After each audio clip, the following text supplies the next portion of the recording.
మీరు కౌన్సిలింగ్కి వెళ్ళినప్పుడు రూరల్ ఏరియాలో కానీ అర్బన్ ఏరియాలో ఒక విధమైన మతపరమైన విశ్వాసాలు చెప్తుంటారు కదా, అలాంటిది ఏదైనా ఎదురైనయే? చాలా సార్లు ఎదురవుతాయి. చాలా మంది మాలో మేము ఇవ్వకూడదు, మా మత గ్రంథాల్లో హిందువుల్లో ప్రాణదానం చెయ్యొద్దని ఎక్కడా లేదు. సో ఒక మనిషిలోని ఎన్ని అవయవాలు ట్రాన్స్ప్లాంటేషన్ పనికి వస్తాయి? Heart, lung, pancreas. సెలబ్రిటీస్ ముందుకు వచ్చి దీన్ని ప్రోపగండా చేస్తే ఇంకా బెటర్ అంటారా? జగపతి బాబు గారు, అవయవదానం చేస్తే 8 జీవితాలు నిలబడతాయి. నాగార్జున గారు ఆయన మాట్లాడారు. అవయవదానం చేయి. మన రాష్ట్రంలో వేల మంది కొన ఊపిరితో అవయవాల కోసం వెయిట్ చేస్తున్నారు. అండ్ మురళీమోహన్ గారు ఇచ్చారు. మూఢనమ్మకాల్ని పక్కన పెట్టి అవయవ దానం చేయండి. ఆర్టిఫిషియల్ ఆర్గాన్స్ గురించి వింటా ఉన్నాం, రీసెర్చ్ జరుగుతున్నాయి. అవి ఎప్పటికీ రిజల్ట్ రావచ్చు అంటారు? ఎన్ని సంవత్సరాలు పడుతుంటారు? ఆ రీసెర్చ్ జరగటం అనేది నిజమే. ఒక చిన్న పిల్లలకు సంబంధించిన బ్రెయిన్ డెత్ జరిగింది, ఆ అమ్మాయిది ఆ పాప కిడ్నీ 45 ఇయర్స్ లేడీకి ఇచ్చాం. Hi, welcome to Masthis. నేను మీ వీరశంకర్ని. డాక్టర్లు తమ నైపుణ్యంతో రోగుల ప్రాణాలను కాపాడతారు, కానీ ఒక సాధారణ వ్యక్తి తన అవయవ దానం ద్వారా 7 నుంచి 8 మందికి పునర్జన్మను ప్రసాదించగలుగుతాడు. పాశ్చాత్య దేశాల్లో 10 లక్షల మందికి 35 నుంచి 47 మంది వరకు ఆర్గాన్ డోనర్స్ నిష్పత్తి ఉండగా, మన దేశంలో 10 లక్షల మందికి ఒకే ఒక్కరు తమ ఆర్గాన్స్ని డొనేట్ చేయడానికి ముందుకు రావడం కొంచెం బాధ కలిగించే సిచ్యువేషన్. దీనికి కారణం అనేక అపోహలు, అపనమ్మకాలు, మతపరమైన విశ్వాసాలు ప్రజల్లో నెలకొని ఉండడమే. వీటన్నిటిని అధిగమించి డోనర్ సంఖ్యని పెంచి ఎందరికో పునర్జన్మ ఇవ్వటానికి కొన్ని సంవత్సరాలుగా తన కాళ్లకు చక్రాలు కట్టుకుని మన 2 తెలుగు రాష్ట్రాల్లో ఎంతోమంది ప్రజల్ని కౌన్సిలింగ్ చేస్తూ అహర్నిశలో కృషి చేస్తున్న ఒక అపురూపమైన వ్యక్తి ఈరోజు మన ముందు ఉన్నారు. ఆవిడెవరో కాదు, KIMS group of hospitals transplantation విభాగానికి ప్రెసిడెంట్గా తన విధులు నిర్వహిస్తున్న మంగాదేవి గారు. ఇప్పుడు ఆవిడతో మాట్లాడి ఈ ఆర్గాన్ డొనేషన్ ఆవశ్యకతని, మన ప్రభుత్వాలు రూపొందించిన రూల్స్ అండ్ రెగ్యులేషన్స్ని, ప్రభుత్వాలు చేపట్టాల్సిన కార్యాచరణ గురించి కూలంకషంగా తెలుసుకుందాం. నమస్తే మంగాదేవి గారు, ఎలా ఉన్నారు? బాగున్నానండి, నమస్తే. మీరు ఎలా ఉన్నారు? బాగున్నానండి. కిమ్స్ హాస్పిటల్లో మీరు ఫస్ట్ అడ్మినిస్ట్రేటివ్ పొజిషన్లో డ్యూటీ చేస్తూ మీరు వాలంటరీగా ఈ ఆర్గాన్ డొనేషన్స్ గురించి మీరు కౌన్సిలింగ్ చేయటం అవి చేస్తూ ఉన్నారు కదా. అది చూశాక మీ సర్వీస్ని గమనించి హాస్పిటల్ యాజమాన్యం మిమ్మల్ని ఈ ట్రాన్స్ప్లాంటేషన్ వైస్ ప్రెసిడెంట్గా చేసిందంటారా? ఒక విధంగా అంతే అండి. నేను యాక్చువల్గా అడ్మినిస్ట్రేషన్లో ఫస్ట్ నేను కిమ్స్ హాస్పిటల్లో నేను స్టార్ట్ చేసింది కిడ్నీ డిపార్ట్మెంట్లోనే. కిడ్నీ డిపార్ట్మెంట్లోనే ఉన్నాను. తర్వాత అడ్మినిస్ట్రేషన్ సైడ్ చైర్మన్ గారి ఆఫీస్లో చేసేదాన్ని. అలా చేస్తున్నప్పుడు చాలా మంది పేషెంట్స్ని చూస్తూ ఉంటాను. కాబట్టి కిడ్నీ డిపార్ట్మెంట్లో చేసినప్పుడు ముఖ్యంగా కిడ్నీ ఫెయిల్యూర్ పేషెంట్స్, డయాలసిస్ మీద ఉన్న పేషెంట్స్ని, చిన్నపిల్లలు కిడ్నీ ఫెయిల్ అయిన వాళ్ళలో చిన్నపిల్లలు, వాళ్ళు ఎవ్రీ వీక్లీ 3 times డయాలసిస్కి రావటం, పేరెంట్స్ కూడా రావటం, ఇవన్నీ చూస్తూ ఉండేదాన్ని. వాళ్ళకి ట్రాన్స్ప్లాంట్ అవసరము, ట్రాన్స్ప్లాంట్ కోసం వెయిట్ చేయటం. అప్పట్లో మోహన్ ఫౌండేషన్ అని ఉండేది, జీవన్దాన్ కాదు, జీవన్దాన్ కంటే ముందు ఉండేది.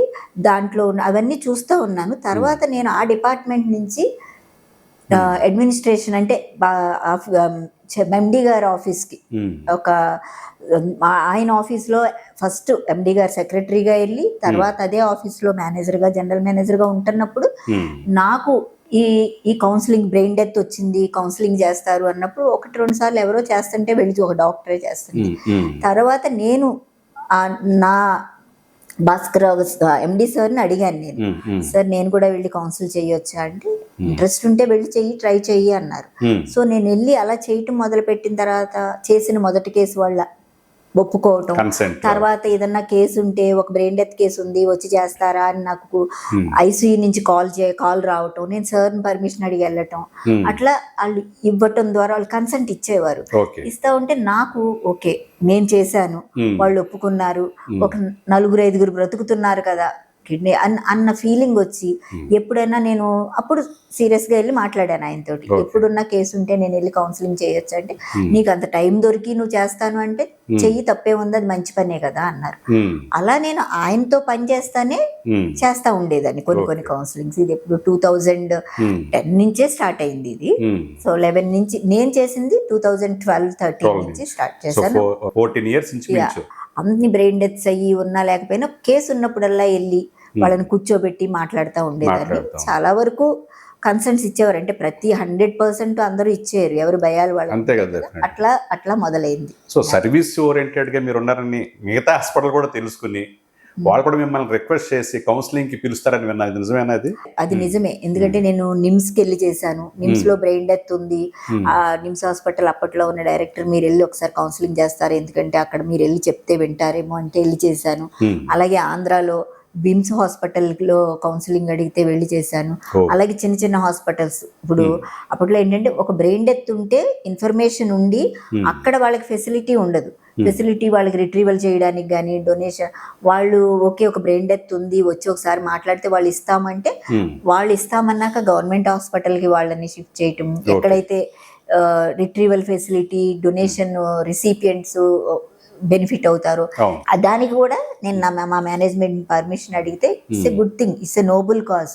వెళ్ళి చేస్తే వాళ్ళు ఇస్తే ఎక్కడైనా కానీ ఒక 4-5 బ్రతుకుతారు కదా. సో నువ్వు చేస్తానంటే చెయ్యని అన్నారు. వాళ్ళు కూడా గ్రీన్ సిగ్నల్ ఇచ్చారు. అంటే ఇది మన హాస్పిటల్ కాదు కదా, నువ్వు వెళ్ళి వేరే హాస్పిటల్ చేయటం ఎందుకని ఎప్పుడూ చేయలేదు. అండ్ ఎప్పుడైనా కానీ ఎవరైనా పిలిస్తే వెళ్ళాను. కొన్ని చోట్లకైనా వెళ్ళి చేశాను, ఒప్పుకున్నారు.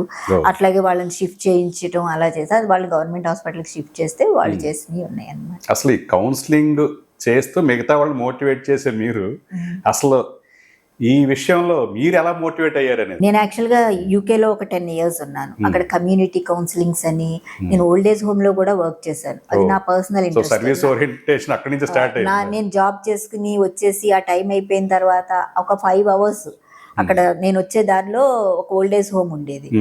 వెళ్ళి ఆగి చూశాను. నేను చేస్తాను అని అడిగితే అక్కడ అందరూ వాళ్ళ మేనేజ్మెంట్ కూడా యూకే పీపుల్ కదా, మాకు ఆ షిఫ్ట్ ఏమీ లేదు, 4-5 hours షిఫ్ట్ ఏమీ లేదు అని అన్నాక ఓకే అని క్రియేట్ చేశారు నాకు.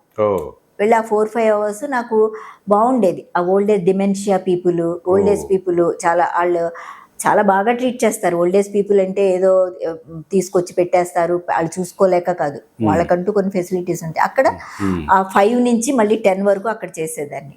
అక్కడ కొన్ని కౌన్సిలింగ్స్ ఉంటాయి. అట్లాగే కమ్యూనిటీ కౌన్సిలింగ్స్కి వెళ్ళేదాన్ని అక్కడ వాళ్ళతోటి. హాస్పిటల్లో చేశాను. అట్లా ఒక కౌన్సిలింగ్. అండ్ అసలు బ్యాక్గ్రౌండ్ నేను వచ్చింది ఒక జాయింట్ ఫ్యామిలీ నుంచి. ఒక జాయింట్ ఫ్యామిలీ నుంచి వచ్చినప్పుడు ఆ జాయింట్ ఫ్యామిలీలో మా చిన్నాన్నగారు, పెద్దనాన్నగారు, ఇంకా మా నాన్నగారు కజిన్స్ ఉన్న ఒక పెద్ద ఫ్యామిలీలో నేను పెద్దదాన్ని. నా ఒక 15 మంది 20 మంది పిల్లల్లో నేనే పెద్దదాన్ని. సో అక్కడ ఏంటంటే ఏదైనా కానీ కబుక్కుని నాకు చెప్పడం, పిల్లలు నా చెల్లెళ్ళు నా కజిన్స్ ఏదన్నా వినకపోతే చూడు వినట్లేదంటే వాళ్ళు పిలిచి మాట్లాడటం, అలాగే పెద్దనాన్నగారికి వెళ్ళి ఏదన్నా చెప్పడం, నాన్నగారు, ఇవన్నీ అక్కడి నుంచే మొదలైంది నాకు. బాధ్యతలో పెద్దరికంలోంచి కొన్ని చిన్న వాళ్ళు చేసే అట్లా అలా చేయకండి ఇలా అంటే అప్పట్లో కూడా అమ్మో అక్క తిడుతుందేమో ఏదైనా అట్లా ఆ ఇదిలోంచి వచ్చి వాళ్ళకి ఏదైనా చెప్తే వాళ్ళు వినకపోతే చెప్పటం. అక్కడి నుంచి నాకు ఫ్యామిలీ బ్యాక్గ్రౌండ్ నుంచే ఒక రకంగా ఏదైనా మంచి చెడు నేను వినడం, నాకు మంచి చెడు తెలుసుకునే అవకాశం రావటం, నాకు తెలిసినంత వరకు మంచి చెడు నా చెల్లెళ్ళకో నా తమ్ముళ్ళకో చెప్పడం అక్కడి నుంచే స్టార్ట్ అయింది. అదే జాయింట్ ఫ్యామిలీస్ లో ఉండటం వల్ల ఒక బెనిఫిట్ ఉండే, చాలా బెనిఫిట్స్ లో కొన్ని బెనిఫిట్స్ నాకు కూడా కలిగింది. సో ఇప్పుడు ఈ కౌన్సిలింగ్ అనేది ఇప్పుడు అర్బన్ అంటే టౌన్స్ కానీ సిటీస్ కానీ మోస్ట్ ఎడ్యుకేటెడ్ పీపుల్ ఉంటారో మీరు చెప్పగానే అర్థం చేసుకుంటారు. అదే రూరల్ దగ్గరికి వెళ్తేప్పుడు చాలా అపనమ్మకాలు ఉంటాయి, వాళ్ళని ఏ భాషలో చెప్పి కన్విన్స్ చేయాలో తెలియదు ఒక్కోసారి. అలాగే రూరల్ పీపుల్ దగ్గర ఏమైనా ఫేస్ చేశారా వాళ్ళని కన్విన్స్ చేయడానికి? అంటే ఇట్స్ లైక్ అలా ఉండదు. మీరు అనుకున్నది కరెక్టే. నిజంగా పల్లెటూరులోకి వెళ్ళేటప్పటికి వాళ్ళకి చాలా నమ్మకాలు, చాలా అపనమ్మకాలు, భయాలు ఉంటాయి. ఎందుకంటే ఒక అవయవదానం చేసి ఊర్లోకి వెళితే ఊర్లో ప్రజలు ఏమనుకుంటారో, మేము అవయవాలను అమ్ముకుని వచ్చామని అనుకుంటారు, లేకపోతే మమ్మల్ని ఊళ్ళోకి రానివ్వరు, అక్కడి నుంచి అక్కడికే మమ్మల్ని శ్మశానంలో వెళ్ళిపోమంటారు. అండ్ అవయవదానం చేస్తే అది కరెక్ట్ కాదు, మా తప్పు కదా, అది అవయవాలు మనిషి వచ్చినలాగే వెళ్ళాలి కానీ అవయవాలు లేకుండా అనేది అందరికీ ఉంటది. అటువైపు ఇప్పుడు ఫర్ ఎగ్జాంపుల్ శ్రీకాకుళం ఉంది. శ్రీకాకుళంలో నేను ఇప్పటిదాకా ఒక 45 డొనేషన్స్ చేశాను. అలాంటి ఆ ఊరు అక్కడ అంటే శ్రీకాకుళం ఊర్లో వాళ్లే కాదు, శ్రీకాకుళం చుట్టుపక్కల పలాస గ్రామాలు అంటే చాలా మారుమూల గ్రామాలు. ఆ పీపుల్ని చూస్తే కూడా మనకు అర్థమవుతుంది, ఇన్నోసెన్సీ ఉంటది. వాళ్ళకి చదువు రాని వాళ్ళు ఉంటారు, చిన్న చిన్న పనులు చేసుకునే వాళ్ళు. ఫర్ ఎగ్జాంపుల్ పలాస, పర్లాకిమిడి, నర్సన్నపేట ఇలాంటి ఊళ్ళు, ఇంకా లోపల ఊళ్ళు చాలా ఉన్నాయి. అక్కడి నుంచి వచ్చిన వాళ్ళు కూడా. అలాగే వైజాగ్ అంటే అది ఒక సిటీ. చుట్టుపక్కల ఊళ్ళు అచ్యుతాపురం, జీడికడ, మాదుగుల, ఎల్కోట ఇలాంటి ఊళ్ళ నుంచి కూడా, ఇంకా లోపల నుంచి కేవలం అక్కడ వ్యవసాయం చేసుకునే వాళ్ళు, పాల వ్యాపారం చేసుకునే వాళ్ళు, వాళ్ళ నుంచి వాళ్ళు యాక్చువల్ గా అక్కడ ఒక కిమ్స్ ఉంది, ఒక హాస్పిటల్ ఉంది అక్కడ. ఆ హాస్పిటల్లో సుఖీభవ అని ఒక స్కీమ్ ఉంది. అది చాలా గొప్ప స్కీమ్. కిమ్స్ అంటే కిమ్స్ ఐకాన్. అందులో పాల వ్యాపారస్తులకి, వ్యవసాయస్తులకి ఇప్పుడు ఆరోగ్యశ్రీ లాగా ఒక ఫెసిలిటీ ఉంది. అంటే వాళ్ళ ఆ సుఖీభవ పీపుల్ అంటే వాళ్ళకి ఫైనాన్షియల్ గా విశాఖ డైరీ తరపున వచ్చిన రైతులకి అవకాశం ఉంది ట్రీట్మెంట్. అదే వాళ్ళంటే అందరూ పాల వ్యాపారం చేసుకునేవాళ్ళు. అక్కడి నుంచి కూడా చాలా మంది వాళ్ళకి ఫైనాన్షియల్ గా సపోర్ట్ ఉంటుంది ఈ హాస్పిటల్ నుంచి. అయినా కూడా వాళ్ళు వచ్చినప్పుడు చాలా సెన్సిటివ్ ప్లేస్ అది. సో వాళ్ళు వచ్చినప్పుడు వాళ్ళకి వివరంగా చెప్తే అవగాహన, వాళ్ళు ఏంటంటే వింటారు, అర్థం చేసుకుంటారు. అర్థం చేసుకుని ఓకే ఏంటి ఏముంది పర్వాలేదు, నా భర్త లేడు ఎలాగూ, నా భర్త వల్ల ఒక 4 బ్రతుకుతారంటున్నారు, నా కొడుకు లేడు ఎలాగూ, నా కొడుకు వల్ల ఒక 4 బ్రతుకుతే అంతకంటే ఏంటి. ఆ భయాలు ఉంటాయి వాళ్ళకి. చాలా సార్లు రోజంతా కౌన్సిలింగ్ చేయాల్సిన అవసరం వస్తుంది. చుట్టుపక్కల వాళ్ళు వస్తారు, ఊళ్ళో పెద్ద మనుషులు వస్తారు, సర్పంచులు వస్తారు, ఏంటి ఇలా అడుగుతున్నారంట, ఏంటి ఎందుకు అడుగుతున్నారు అని వాళ్ళకి కూర్చోబెట్టి చెప్పాల్సి వస్తుంది. ఎంతమంది వస్తే అంతమందితో మాట్లాడితే, ఈవెన్ ఊర్లో పెద్ద మనుషులు వచ్చినప్పుడు కూడా నేను చెప్తాను, ఇది మీ ఊరికి మంచి పేరు తెస్తారు. ఆ మనిషిని ఒక చాలా గొప్ప పుణ్యం. అవయవదానం అంటే అన్ని దానాల్లోకి ప్రాణదానం గొప్పది. ఇప్పుడు ఎవరమైనా ఒకళ్ళు ముందు ఒకళ్ళు వెనక చనిపోతాం, ఎవరమైనా కానీ చనిపోయిన తర్వాత ఏ మతం అవనివ్వండి, ఏ కులం అవనివ్వండి, కొన్ని మతాల్లో దహనం చేస్తారు, కొన్ని మతాల్లో ఖననం చేస్తారు. ఏదైనా మట్టిలోనే కలిపేస్తారు. మట్టిలో కలిపేసే అవయవాలని మట్టిలో కలిపేసే బదులు చావు బతుకుల్లో ఉన్న ఒక 5-6 ప్రాణాలను ఇవ్వగలిగితే పునర్జన్మ. అందులో చిన్న పిల్లలు ఉంటారు, 5 ఏళ్ల పిల్లల నుంచి అవయవాలు ఆర్గన్ ఫెయిల్ అయిన వాళ్ళు ఉంటారు. ఆ మనిషి, ఆ కుటుంబానికి ఆ మనిషి లేని లోటుని ఎవ్వరూ తీర్చలేము. కానీ ఆ మనిషి వల్ల ఇంకొక 4 కుటుంబాల్లో ఒకలాంటి వెలుగు. అంటే ఇప్పుడు ఒక భర్త పోయితే కుటుంబం తలకిందులైపోతుంది. అతనే ఆ కుటుంబానికి ఆ కుటుంబానికి అతనే ఆధారం. అతను చనిపోతే, ఏ లివర్ ఫెయిల్ అయ్యో, కిడ్నీ ఫెయిల్ అయ్యో అతను చనిపోతే ఆ భార్యకి ఆధారం, పిల్లలకి ఆధారం కోల్పోతారు. సో వాళ్ళ పరిస్థితి ఏంటి అన్న అయోమయ స్థితిలో ఉన్న వాళ్ళకి ఒక బ్రెయిన్ డెత్ పర్సన్ వాళ్ళ ఫ్యామిలీ ఒప్పుకుని అవయవదానం చేస్తే అది అంతకంటే గొప్ప పుణ్యం ఇంకొకటి లేదు. ఆ ఫ్యామిలీ, అది ఆ ఫ్యామిలీకే గొప్ప పుణ్యం. సో పల్లెటూరులోనే ఎక్కువ మంది కన్విన్స్ అయ్యారు. అయితే తెలంగాణ చుట్టుపక్కల ఊళ్ళల్లో కూడా చాలా చిన్న చిన్న పల్లెటూర్ల నుంచి, ఇప్పుడు తాండాల నుంచి మాకు లేదు, మాలో ఇస్తే ఒప్పుకోరు అన్న వాళ్ళు కూడా ఇచ్చిన తర్వాత చాలా మంది నాతో ఇప్పటికీ టచ్ లోనే ఉంటారు. అమ్మ మాకు తెలియదు, ఇది ఎంత మంచి పని చేసామో ఇప్పుడు అర్థమవుతుంది, మీరు చెప్పారు, మేము చేసాము, మాకు ఒక సాటిస్ఫాక్షన్ ఉంది, మేము డొనేట్ చేసిన వాళ్ళు బాగున్నారా, వాళ్ళు ఎలా ఉన్నారు, ఏమైనా చెప్పగలరు అంటారు. యాక్చువల్ గా ఎవరు చేశారనేది వీళ్ళకి తెలియదు, వీళ్ళు ఎవరనేది వాళ్ళకి తెలియదు. కానీ సమ్ టైమ్స్ జీవనదానిలో ఉంటది కాబట్టి ఇన్ఫర్మేషన్, వాళ్ళ సాటిస్ఫాక్షన్ కోసం వాళ్ళని ఈ పలానా డొనేషన్ నుంచి వెళ్ళిన ఆర్గాన్స్ లో అందరూ బాగున్నారా అని అడిగితే వాళ్ళు చెప్తారు. సో అలా వాళ్ళు ఓకే బాగున్నారమ్మా, పోన్లే వాళ్ళన్నా బాగున్నారు అని తృప్తి పడేవాళ్ళు ఉంటారు. సో మనిషిలోని ఎన్ని అవయవాలు ట్రాన్స్ప్లాంటేషన్ పనికి వస్తాయి? ట్రాన్స్ప్లాంట్, ఆర్గన్ ట్రాన్స్ప్లాంట్ వల్ల ఒక బ్రెయిన్ డెత్ పర్సన్ వల్ల 7 to 8 people బతుకుతారు. Ice, kidneys 2, liver some times ఇద్దరికి కూడా ఇవ్వచ్చు. లివర్ హెల్దీ లివర్, మనకి హెల్దీ లివర్ ఉండి అక్కడ ఇద్దరు ఆ లివర్ సైజుకి సరిపోయే, ఒక లివర్ సైజుకి సరిపోయే ఇద్దరు వెయిటింగ్ లో ఉంటే ఇద్దరికి చేయొచ్చు. అండ్ లంగ్, కిడ్నీ కూడా అలాగే వచ్చు కదా, ఒక కిడ్నీ 2 kidneys కదా, ఒక కిడ్నీ ఒకరికి, ఒక కిడ్నీ 2 కిడ్నీలు. And heart, lung, pancreas, and now skin కూడా. స్కిన్ కూడా సమ్ టైమ్స్ లైఫ్ సేవింగే. అండ్ ఈ మధ్య కాలంలో యుట్రస్ కూడా ఉంది, అది ఇంకా అంత ఇదవ్వలేదు, కానీ it's not about life saving కాబట్టి దాన్ని అంతగా గవర్నమెంట్ కూడా పెద్దగా ఎంకరేజ్ చేయలేదు రిస్క్ దీన్ని బట్టి. బట్ వేరే విధంగా కూడా ఆర్ఫన్స్ ని అడాప్ట్ చేసుకోవచ్చు, అలా చేసుకోవచ్చు. సో ఇంతమంది బ్రతికే అవకాశం ఉంది. కానీ బ్రెయిన్ డెత్ అయిన తర్వాత ప్రతి పర్సన్ లోనూ అన్ని ఆర్గన్స్ బాగుండాలని లేదు, కానీ అన్ని ఆర్గన్స్ బాగుంటే ఇంతమంది బ్రతుకుతారు, లేదన్నా 4, 3, 5 అన్నా బ్రతుకుతారు. సో ఎంతో మంది ఇప్పుడు ఫర్ ఎగ్జాంపుల్ మన ఇండియాలో 5 లక్షల మంది వెయిట్ లిస్ట్ ఉంది ఆర్గన్స్ కోసం. ఎంతమంది ఉన్నారు డోనర్స్? మిలియన్ కి ఒక్కళ్ళే. ఇది ఆల్రెడీ ట్రాన్స్ప్లాంట్స్ పెరిగినా కూడా ఆ సంఖ్య అంతే ఉంటుంది. ఈవెన్ 24 జనాభా కూడా ఎక్కువ కదా, 23లోనూ బిలో 1 ఉన్నారు, ఇప్పుడు 1 ఉన్నారు. అదే మనకి యుఎస్ తీసుకుంటే 36 నుంచి 40 వరకు ఉన్నారు మిలియన్ కి. అలాగే స్పెయిన్ హైయెస్ట్ ఉన్నారు. కానీ మనం ఈ ఇండియాలో కూడా పెరిగింది అవేర్నెస్. ముందుకు రావటం, కౌన్సిలింగ్ చేయటం వల్ల ఇలాంటి వాళ్ళ సంఖ్య పెరగాలి, కౌన్సిలింగ్ చేసేవాళ్ళ సంఖ్య.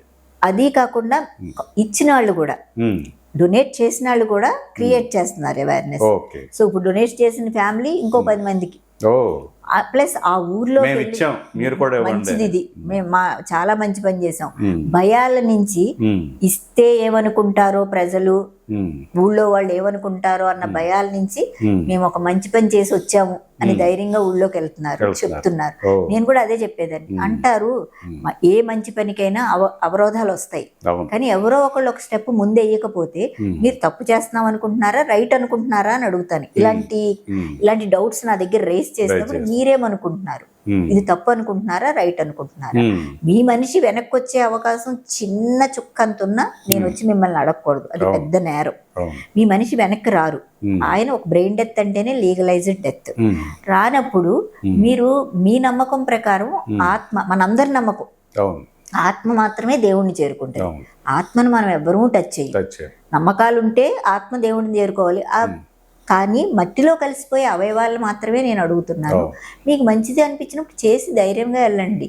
మీరు అమ్ముకున్నారు అనుకోవడానికి మీరు అమ్ముకోవట్లేదు, అమ్ముతామని మీరు అన్నా మేము తీసుకోవాలి, ఇల్లీగల్ అవయవ దానం ఇది. సో మీరు దాన్ని బట్టి మీరు ఆలోచించుకోండి. 10 మంది నీ సలహా అడిగితే 10 మంది 10 రకాలుగా చెప్తారు. ఫ్యామిలీలో హస్బెండ్ చనిపోతే వైఫ్, పిల్లలు, తల్లిదండ్రులదే నిర్ణయం. అలాగే వైఫ్ చనిపోతే అలాగే, తండ్రి చనిపోతే కొడుకుది, అంతవరకే నిర్ణయం తీసుకోండి. బట్ ఓకే, ఫ్యామిలీలో చాలా మంది ఉంటారు, వాళ్ళందరి మాటకి విలువ ఇవ్వాలి. కానీ ఏది తప్పు ఏది రైట్ అనేది మీరు నిర్ణయించుకోండి. అంటే ఒక వ్యక్తి ప్లెడ్జ్ చేశాడు, నేను ఆర్గాన్ డొనేషన్ చేస్తాను అని, డోనర్ గా రిజిస్టర్ అయ్యాడు. బట్ అది చనిపోయినప్పుడు ఫ్యామిలీ మెంబర్స్ ని కన్సెంట్ తీసుకోవాలా కంపల్సరీ? తను ప్లెడ్జ్ చేసినా కూడా ఫ్యామిలీ మెంబర్స్ కన్సెంట్ తీసుకోవాలి. బట్ నేను ప్లెడ్జ్ చేశాను. ఇప్పుడు 100లో ఒక 1000 మంది ప్లెడ్జ్ చేస్తే అందులో 10 మంది మాత్రమే ఆర్గన్ డొనేషన్ కి పనికొస్తారు. ఎందుకంటే అందరూ బ్రెయిన్ డెత్ అవ్వరు కదా, ఓన్లీ బ్రెయిన్ డెత్ పేషెంట్ మాత్రమే ఆర్గన్ డొనేట్ చేయగలరు. మనం ఇప్పుడు నేను ప్లెడ్జ్ చేసేసాను, కానీ నేను బ్రెయిన్ డెత్ అవుతానా లేకపోతే కార్డియాక్ అరెస్ట్ అవుతానా, ఈ కార్డియాక్ అరెస్ట్ గురించి కూడా నేను చెప్తాను మీకు. ఇంకోలాగా ఏదన్నా ఫెయిల్ అట్లా చనిపోతానో తెలియదు. సో అందరం చెయ్యొచ్చు. ఇప్పుడు మనకి జీవన్దాన్లో ఒక ఇది ఉంది, జీవన్దాన్ వెబ్సైట్ లోకి వెళ్తే ఆర్గన్ డొనేషన్ దానికి గవర్నమెంట్ రన్ చేసే సైట్ జీవన్దాన్. ఆంధ్రాలోను తెలంగాణలోను జీవన్దాన్ అని వెబ్సైట్ ఉంది. ఆంధ్ర జీవన్దాన్, వేరే పేర్లు. కర్ణాటకలో జీవన్ సార్థకత అని, ఇంకా తమిళనాడులో వేరుగా అట్లా ఉన్నాయి, ఓవరాల్ ఇండియా. సో అలాంటప్పుడు అందులో మనం ప్లెడ్జ్ చేస్తాం, కానీ అందులో ఎంతమందికి అవకాశం, ఆ అదృష్టం. ఇప్పుడు నేనైతే అదృష్టమే అని అనుకుంటాను. బ్రెయిన్ డెత్ అయ్యి ఇంకో 4 బ్రతికించే అవకాశం ఎంతమందికి వస్తుంది? యావరేజ్ లెక్క ప్రకారం కూడా అయితే 1000 మందిలో 10 మందికి అని మనకి లెక్కలు చెప్తున్నాయి. సో ప్లెడ్జ్ చెయ్యొచ్చు, కానీ ఎంతమందికి అవకాశం? అలాంటి సందర్భాలు ఎదురైనయా? ప్లెడ్జ్ చేశాక ఫ్యామిలీ మెంబర్స్ ఒప్పుకోకపోవటం, లేకపోతే వాళ్ళని ఒప్పించడానికి ట్రై చేయడానికి? చెప్తాము.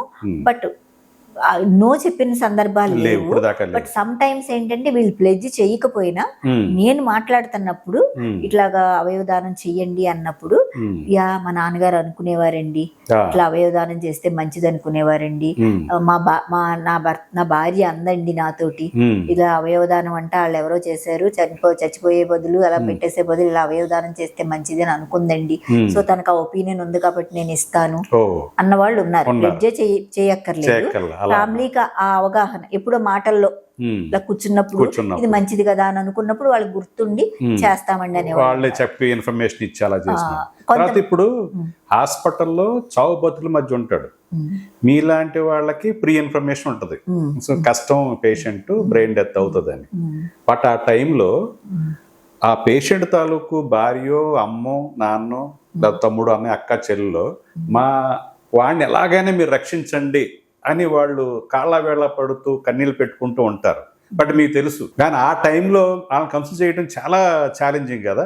ఇట్స్ నాట్ చావు బతుకులు, చావు బ్రెయిన్ డెత్ అంటే చావు బతుకుల్లో వేలాడుతున్నారు అంటే వాళ్ళకి ఇంకా ఊపిరి ఉంది. ఇప్పుడు బ్రెయిన్ డెత్ అంటే ఏంటంటే వాళ్ళకి స్పాంటేనియస్ బ్రెత్స్ ఉండవు, రిఫ్లెక్షన్స్ ఉండవు, ఓన్లీ వెంటిలేటర్ తో మనం ఆక్సిజన్ పంప్ చేస్తూ ఉంటాం. వెంటిలేటర్ తీసేస్తే స్టాప్ అయిపోతుంది. అది కూడా ఎంతసేపు చేయగలమో, ఒకసారి బ్రెయిన్ డెత్ అయిన తర్వాత అతను ఎంతసేపు ఆగుతారనేది డాక్టర్స్ కూడా నీకు టైం చెప్పలేరు. సో బ్రెయిన్ డెత్ కన్ఫర్మేషన్ కి కొన్ని టెస్టులు ఉంటాయి. ఒకటి ఈఈజీ అని చేస్తారు, మనకి ఈసీజీ గుండెకి ఈసీజీ ఎలా చేస్తారో ఈఈజీ బ్రెయిన్ ఈఈజీ. సో ఈఈజీలో ఫ్లాట్ లైన్ గ్రేడ్ 4 అంటారు, వచ్చిందంటే ఓకే బ్రెయిన్ లో యాక్టివిటీ ఏమీ లేదు అని చెప్పి. బ్రెయిన్ లో యాక్టివిటీ లేదు అన్నాక దానికి అది ఒక కన్ఫర్మేషన్ టెస్ట్ బ్రెయిన్ డెత్ కి. బట్ దానికి మించి యాప్నియా అని ఒక యాక్యురసీ టెస్ట్, అది ఆ టెస్ట్ చేసిన తర్వాత అది జీవనానికి సబ్మిట్ చేయడానికి అది లీగల్ గా కూడా పనికొచ్చే టెస్ట్ లేదు. అది కూడా క్వాలిఫైడ్ డాక్టర్ న్యూరాలజిస్ట్ అలాంటి వాళ్ళు చేయాలి, అది అక్కడ చేస్తారు. వాళ్ళు డిక్లేర్ చేయాలి, న్యూరాలజిస్ట్ గానీ న్యూరో ఫిజిషియన్ గానీ న్యూరో సర్జన్స్ గానీ బ్రెయిన్ డెత్ డిక్లేర్ చేస్తారు. డిక్లేర్ చేసిన తర్వాతే మీరు కన్సెంట్ కోసం ప్రయత్నించాలి. ఇప్పుడు మాకు అర్థమైనా కూడా ఈ టెస్ట్ కూడా అయ్యి కన్ఫర్మ్ గా యాప్నియా అయ్యింది, ఇట్స్ బ్రెయిన్ డెత్ అంటే బ్రెయిన్ డెత్ అంటేనే చెప్పాను కదా లీగలైజ్ డెత్ అని, అప్పుడు నేను ఎంటర్ అవుతాను. ఎందుకంటే ఏమో ఎక్కడన్నా ఒక చిన్న అవకాశం ఉందేమో, ఇంత అవకాశం ఉన్నా ఆ పేషెంట్ ని బ్రతికించడానికే ప్రయత్నిస్తారు డాక్టర్. సో అక్కడ లేనప్పుడు ఇక అతను తిరిగి రాడు అనుకున్నప్పుడు ఇంకొకరిని బ్రతికించాలి అని అనుకుంటారు.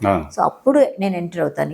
ఇందాక మీరు అన్నట్టు సో ఇది నేను వాళ్ళ దగ్గరికి సరే అమ్మా ఇలా బ్రెయిన్ డెత్ అయ్యింది, నీ భర్త తిరిగి రాడు, నీ కొడుకు తిరిగి రాడు, దీనికి ఈ ఆప్షన్స్ ఉన్నాయి, నేను తీసుకెళ్ళిపోవాలంటే తీసుకెళ్ళొచ్చు, లేదంటే అవయవదానం అనే ఒక ఆప్షన్ ఉంది, నీ కొడుకు వల్ల ఒక 4 బ్రతుకుతారని చెప్పడానికి నేను వెళ్ళినప్పుడు నన్ను చూసి మామూలుగా అమ్మా నా కొడుకుని ఎలాగన్నా బతికించమ్మా, నా భర్తను ఎలాగన్నా బతికించమ్మా అని నన్ను పట్టుకుని నా ఏడ్చినాళ్ళు, నా కాళ్ళ మీద పడిపోయిన పిల్లలు ఉన్నారు.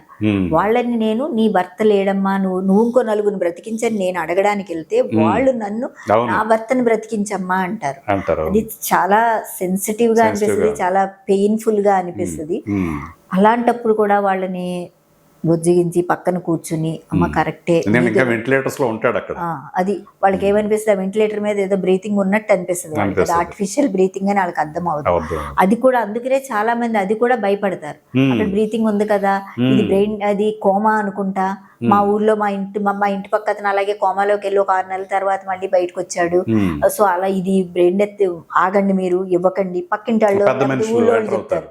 లేదు అన్ని తెలుసుకోవాల్సింది ఏంటంటే కోమా వేరు బ్రెయిన్ డెత్ వేరు. కోమాలో బ్రెయిన్ ఫంక్షన్ ఉంటది, ఓన్ బ్రెత్స్ ఉంటాయి, కానీ బ్రెయిన్ డెత్ లో brain function 0 and own breaths ఉండవు, ఈ పీపుల్స్ కూడా స్టక్ అయిపోతాయి, మీకు వెళ్ళి రిఫ్లెక్షన్స్ ఉండవు.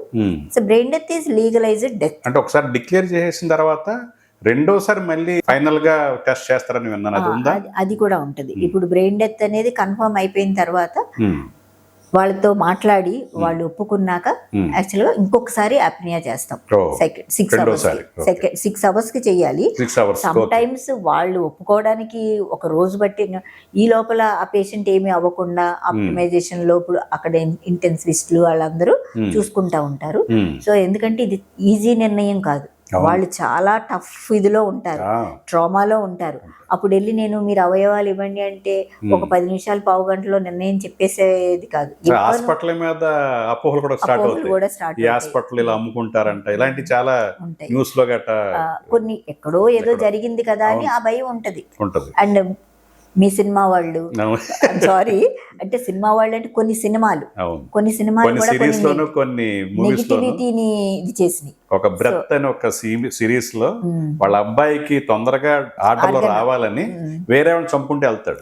సో అది నెగిటివిటీని పెంచింది తప్ప మోటివేట్ చేయలేదు. నా సినిమా వాళ్ళం డెఫినెట్ గా మీరు అన్నట్టుగా ఇన్స్పైర్ చేసే సినిమాలు చేయాలి. ఇంకొకటి కూడా ఏదో హార్ట్ కూడా బాగా డబ్బున్నవాడు ఎవరినో కిడ్నాప్ చేసి హార్ట్, ఇవన్నీ ఏంటంటే ఏమో ఇలాగే జరుగుతుంది. క్రిమినల్ సినారియోని చూపించారు తప్ప ఇన్స్పిరేషనల్ ఫిల్మ్ చేయలేదు. ఏంటంటే ఏదైనా మంచి కంటే చెడు మన మైండ్ లోకి ఎక్కుతుంది. సో అలా వెళ్ళి అడిగిన వాళ్ళు కూడా ఉన్నారు, ఇదేంటి మీరు కమర్షియల్ గా చేస్తారా, ఎందుకంటే ఇది కమర్షియల్ గా చేస్తారా అన్న ప్రశ్న కూడా, ఆ భయాలకు కూడా అర్థం ఉంది. కానీ మీ ద్వారా నేను ఇప్పుడు చెప్పేది ఏంటంటే ఇది గవర్నమెంట్, ఎవరైనా కానీ ఆర్గన్స్ ఫెయిల్ అయిన వాళ్ళు, కిడ్నీ, లంగ్, లివరు ఫెయిల్ అయిన వాళ్ళు, ఫ్యామిలీలో ఎవరిది సూట్ అవ్వకపోతే కంపల్సరీ జీవన్ దాన్లో రిజిస్టర్ అవ్వాలి వాళ్ళు. జీవన్ దాన్ అనే దాంట్లో గవర్నమెంట్ దాంట్లో తెలంగాణ, ఆంధ్ర, తమిళనాడు అందులో రిజిస్టర్ అవ్వాలి. రిజిస్టర్ అయిన తర్వాత brain, for example B positive ఒకళ్ళు రిజిస్టర్ అయ్యారు అక్కడ, ఇప్పుడు బి పాజిటివ్ బ్రెయిన్ డెత్ వచ్చింది. బ్రెయిన్ డెత్ వచ్చినప్పుడు వాళ్ళు కన్సెంట్ ఇస్తే మేము గవర్నమెంట్ కి ఈ డీటెయిల్స్ మేము గవర్నమెంట్ కి అప్లోడ్ చేస్తాం. వాళ్ళు ఈ జీవన్ దాన్ డైరెక్టర్స్ కానీ జీవన్ దాన్ హెడ్స్ ఉంటారు కదా, వాళ్ళు ఆ గ్రూప్ కు తగ్గ వాళ్ళలో బి పాజిటివ్ లో ఎవరు సిక్కున్నారు, ఒక ఇప్పుడు వెయిటింగ్ లిస్ట్ ప్రకారమే లివర్ ఉంటది, లివర్ కి కొన్ని మెల్డ్ అని ఉంటది, వాళ్ళ సిక్నెస్ ని బట్టి ఎవరున్నారో వాళ్ళకి. ఇప్పుడు ఫర్ ఎగ్జాంపుల్ ఈ మధ్య కాలంలో మీరు చూసే ఉంటారు, వైజాగ్ నుంచి చెన్నై లంగ్స్ ఛానల్లో, అలాగే హైదరాబాద్ కి తిరుపతికి హార్ట్, శ్రీకాకుళం నుంచి కూడా హార్ట్ వెళ్ళింది తిరుపతికి 2-3 సార్లు. ఒక చిన్న బాబు 14 ఏళ్ళ బాబు చనిపోతే 5 ఏళ్ల పాపకి ఒక తిరుపతిలో పద్మావతి హార్ట్ హాస్పిటల్ కి పట్టుకెళ్లారు. సో ఎవరికి అవసరమో చూసి వాళ్ళకి మాత్రమే వాళ్ళకే అలకేట్ చేస్తారు. సో అంతేగాని ఇప్పుడు even some times donor family వాళ్ళు కూడా అంటారు, మా ఫ్యామిలీలోనో మా చుట్టాల్లోనో ఇదే గ్రూప్ లో కిడ్నీ ఫెయిల్ అయిన వాళ్ళు ఉన్నారు మేడం, మాకు కిడ్నీ ఇస్తే మేము డొనేట్ చేస్తాము అంటారు. కానీ అది కూడా ఛాన్స్ లేదు. వాళ్ళకి నచ్చ చెప్పడానికి ట్రై చేస్తాం, మీరు రిజిస్టర్ అవ్వండి అమ్మా, నెక్స్ట్ టైం మీకు ఏదైనా అవకాశం ఉంటే మీకే వస్తుంది. కానీ ఇప్పుడు మీరు రిజిస్టర్ అవ్వలేదు వాళ్ళు, అలా కూడా కాదు, వాళ్ళు బానే ఉన్నారు, రిజిస్టర్ అయ్యారు కానీ బానే ఉన్నారు, వాళ్ళకి టైం ఉంది. కానీ ఇదే బి పాజిటివ్ లో చావు బతుకుల్లో ఉన్న వాళ్ళు వాళ్ళకి ఇవ్వాలా, మనం వీళ్ళకి ఇవ్వాలా? అలాగే నేను కౌన్సిల్ చేశాను కాబట్టి నా చుట్టాలకి ఇవ్వాలా, లేకపోతే నిజంగా సిక్కున్న పేషెంట్కి ఇవ్వాలా? సో దానికోసమే ఏ హాస్పిటల్ డెసిషన్ కాదు ఎవరికి ఇవ్వాలి అనేది, గవర్నమెంటే డెసిషన్ తీసుకుంటుంది. దీనిలో ఒకటి మాత్రం ఖచ్చితంగా చెప్పాలి, ఎక్కడ ఏ ప్రలోభాలకి ఏ గవర్నమెంట్ లోను, అంటే ఇవి కూడా అపోహలు ఉన్నాయి. ఆ గవర్నమెంట్ వాళ్ళు పొలిటికల్ గా ఎవరైనా చెప్పేస్తే ఒప్పేసుకుంటారు, లేకపోతే అస్సలు కొన్ని బయట పైరవీలు జరుగుతాయి వేరే వేరే రంగాల్లో, అసలు ఎవరు చెప్పడానికి ముందుకు రారు. వెళ్తా ఎవరి ఆత్రం కొద్దీ వాళ్ళు వెళ్తారు, మేము రిజిస్టర్ చేసుకున్నాం సార్, మీరు చెప్తే కొంచెం ముందు ఇస్తారేమో అని. అంటే అలా చేస్తే ఇప్పుడు తప్పు అన్నది ప్రతి ఒక్కరికి కొన్ని మోరల్ వాల్యూస్ ఉంటాయి కదా. ఓకే, నువ్వు ఎవరో చెప్పావు, నువ్వు నన్ను అడిగావు కాబట్టి నీ పేషెంట్కి ఇచ్చేయమని చెప్తే, ఇంకొకళ్ళు ఎవరో చావు బతుకుల్లో ఉన్నాడు చచ్చిపోతే, మళ్ళీ ఆ బి పాజిటివ్ తొందరగా రాక చచ్చిపోతే ఈ పరిస్థితి ఏంటి? అండ్ అలాంటి వాటికి ఏ రాజకీయ నాయకులు కానీ, ఏ పెద్ద పెద్దాళ్ళు కానీ, ఏ మేనేజ్మెంట్ లెవెల్ వాళ్ళు ముందుకు రావట్లేదు. అండ్ నిర్ణయం అనేది వీళ్ళకే అప్పచెప్పారు, వీళ్ళు చాలా జెన్యూన్ గా ఇప్పుడు జీవన్ దాన్ డైరెక్టర్స్ వాళ్ళ నిర్ణయం ప్రకారం వాళ్ళ లిస్ట్ లో చూసుకునే ఇస్తున్నారు.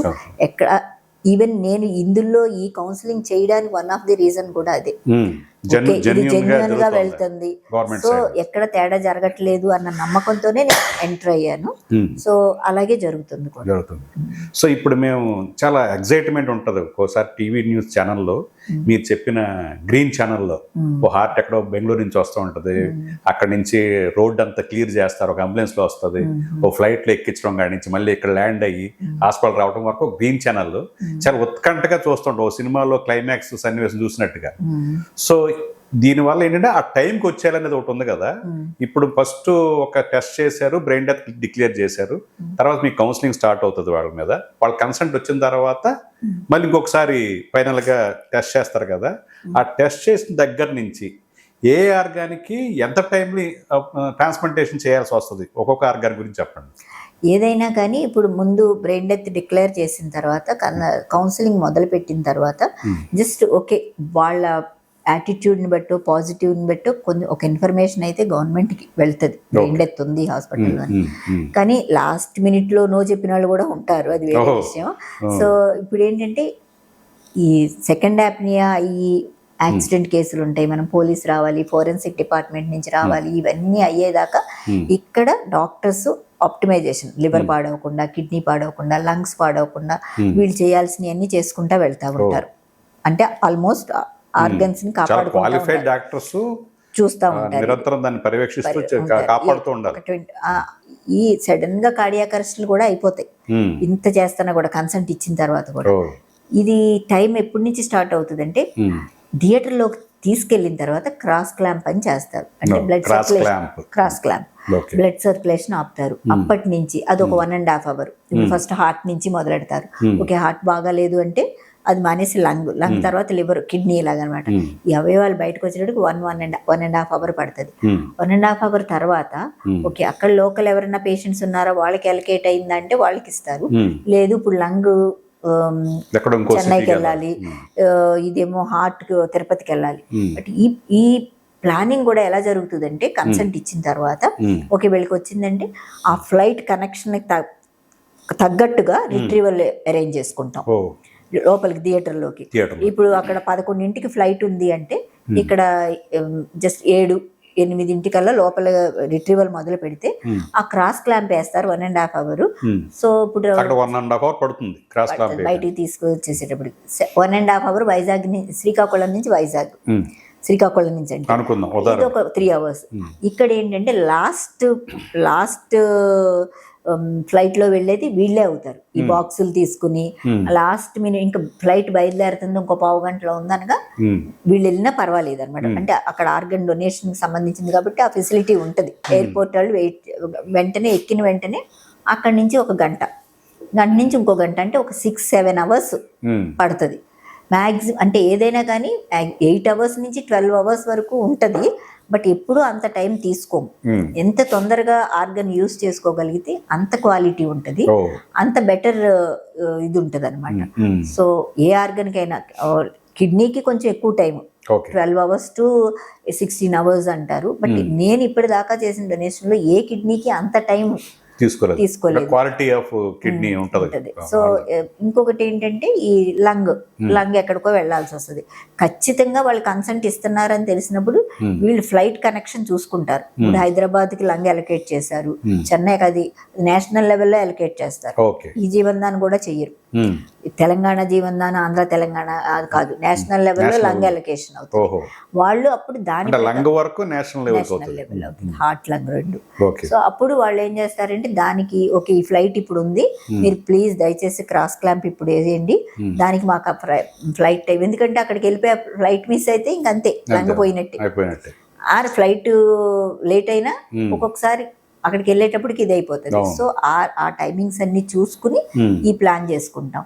అలాగే ఒక్కోసారి డొనేట్ చేసిన వాళ్ళు మేము ఇస్తాం గానీ మాకు సాయంత్రానికి ఇస్తేనే ఇస్తామంటారు, బాడీ ఇచ్చేస్తే అది అసలు పాసిబిలిటీ ఉండదు. ఒక్కోసారి మళ్ళీ అది కన్విన్స్ చేయాలి. మీరు ఇస్తాము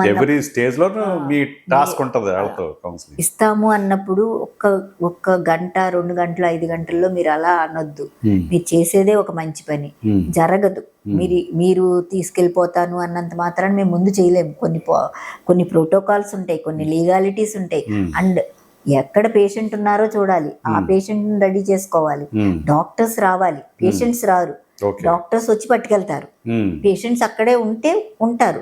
సో వాళ్ళు రావాలి, వచ్చి పట్టుకెళ్ళాలి. ఇంత జరగాలన్నప్పుడు మీరు ఇప్పుడు చేస్తేనే ఇస్తాము అన్ని అందరూ అంటారు. ఎందుకంటే ఒక మనిషి చనిపోయారు అనగానే ఎప్పుడు తీసుకెళ్ళిపోదామా అని ఉంటది వాళ్ళకి. ఉంటది కదా, అవును. సో అది కొంచెం ప్రెషర్ పెడతారు కొంతమంది. ఊళ్ళో అందరూ వచ్చేస్తున్నారు మాకు ఊళ్ళో ఆల్రెడీ, మీరు లేట్ చేసి రేపటి దాకా ఇవ్వనంటే అలాగా ఇట్లా అంటారు. బట్ అది మళ్ళీ కన్విన్సింగ్ ఇంకో 2-3 అవర్స్. సో చాలా ప్రాసెస్ టేకింగ్ జరుగుతుంది ఎక్కువసారి. సో కిడ్నీకి 12 to 16 అవర్స్ దాకా ఉంది కదా. లివర్ కి ఎంత అయింది? లివర్ కి 8 hours. నేను అనేది క్రాస్ క్లాంప్ అయిన తర్వాత. Cross clamp. ఇది లంగ్ కూడా అంతే, ఇంచుమించు 6 to 8 hours అలాగా. సో ఈ ప్రతిదానికి ఒక పీరియడ్ అంతే. ఆ 8 hours నేను చెప్పేది ఈ ట్రావెలింగ్ టైం కాదు, క్రాస్ క్లాంప్ నుంచి ఓపెనింగ్ బ్లడ్ సర్క్యులేషన్ ఆపిన 1.5 hours అనుకుంటే మళ్ళీ ఎయిర్పోర్ట్ రావటం, ఆ flight connectivity 3 hours, airport 1.5 hours, ఇది ఒక 1.5 hours, 3 hours. ఫ్లైట్ ఎక్కిన తర్వాత ఒక 1.5 hours వేసుకున్నా, అది ఒక 4.5 hours.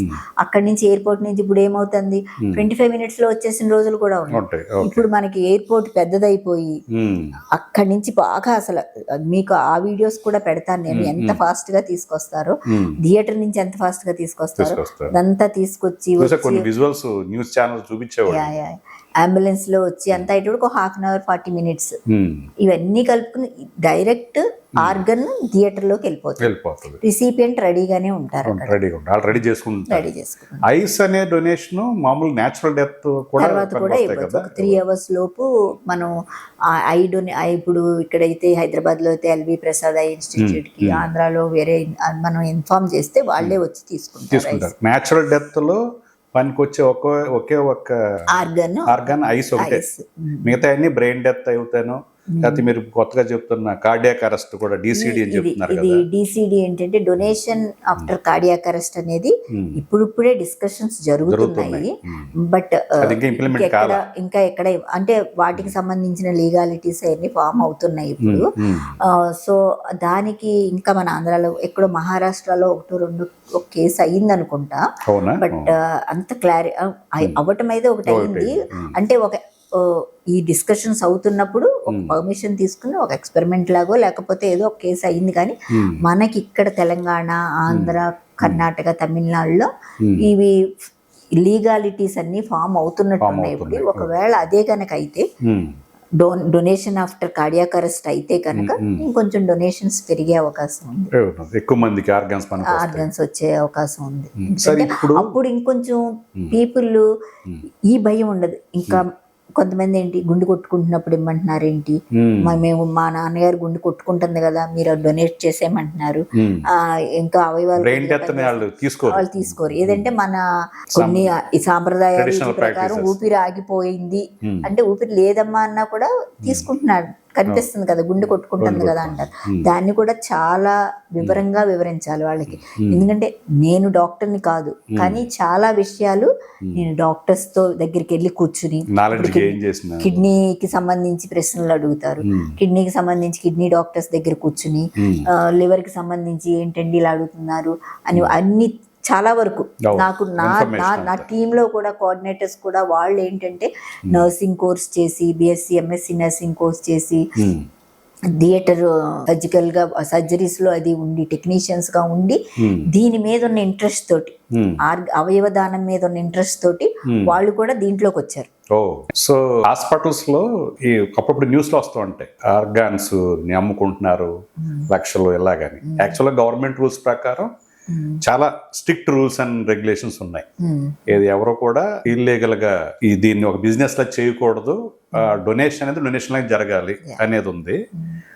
దీనివల్ల ఏమన్నా కొంతమంది పూర్ సెక్షన్ నుంచి వచ్చిన వాళ్ళు ఏదో ఎక్స్పెక్టేషన్ చేయటం వల్ల ఈ రూల్స్ వల్ల ఏమన్నా కొంత ఈ మాల్ ప్రాక్టీస్ జరుగుతుందా అనేది? మాల్ ప్రాక్టీస్ జరగట్లేదు కానీ వాళ్ళది కొన్నిసార్లు జెన్యున్ గానే ఉంటది. చాలా పూర్ పీపుల్ ఉంటారు నిజంగా. ఇప్పుడు గవర్నమెంట్ ఏదైనా చెయ్యాలి అనేది నాకు కూడా అనిపిస్తుంది. ఎందుకంటే అదే నేను ఇందాక కూడా చెప్పినట్టున్నాను, ఒక్కసారిగా తలకిందులు అయిపోతుంది.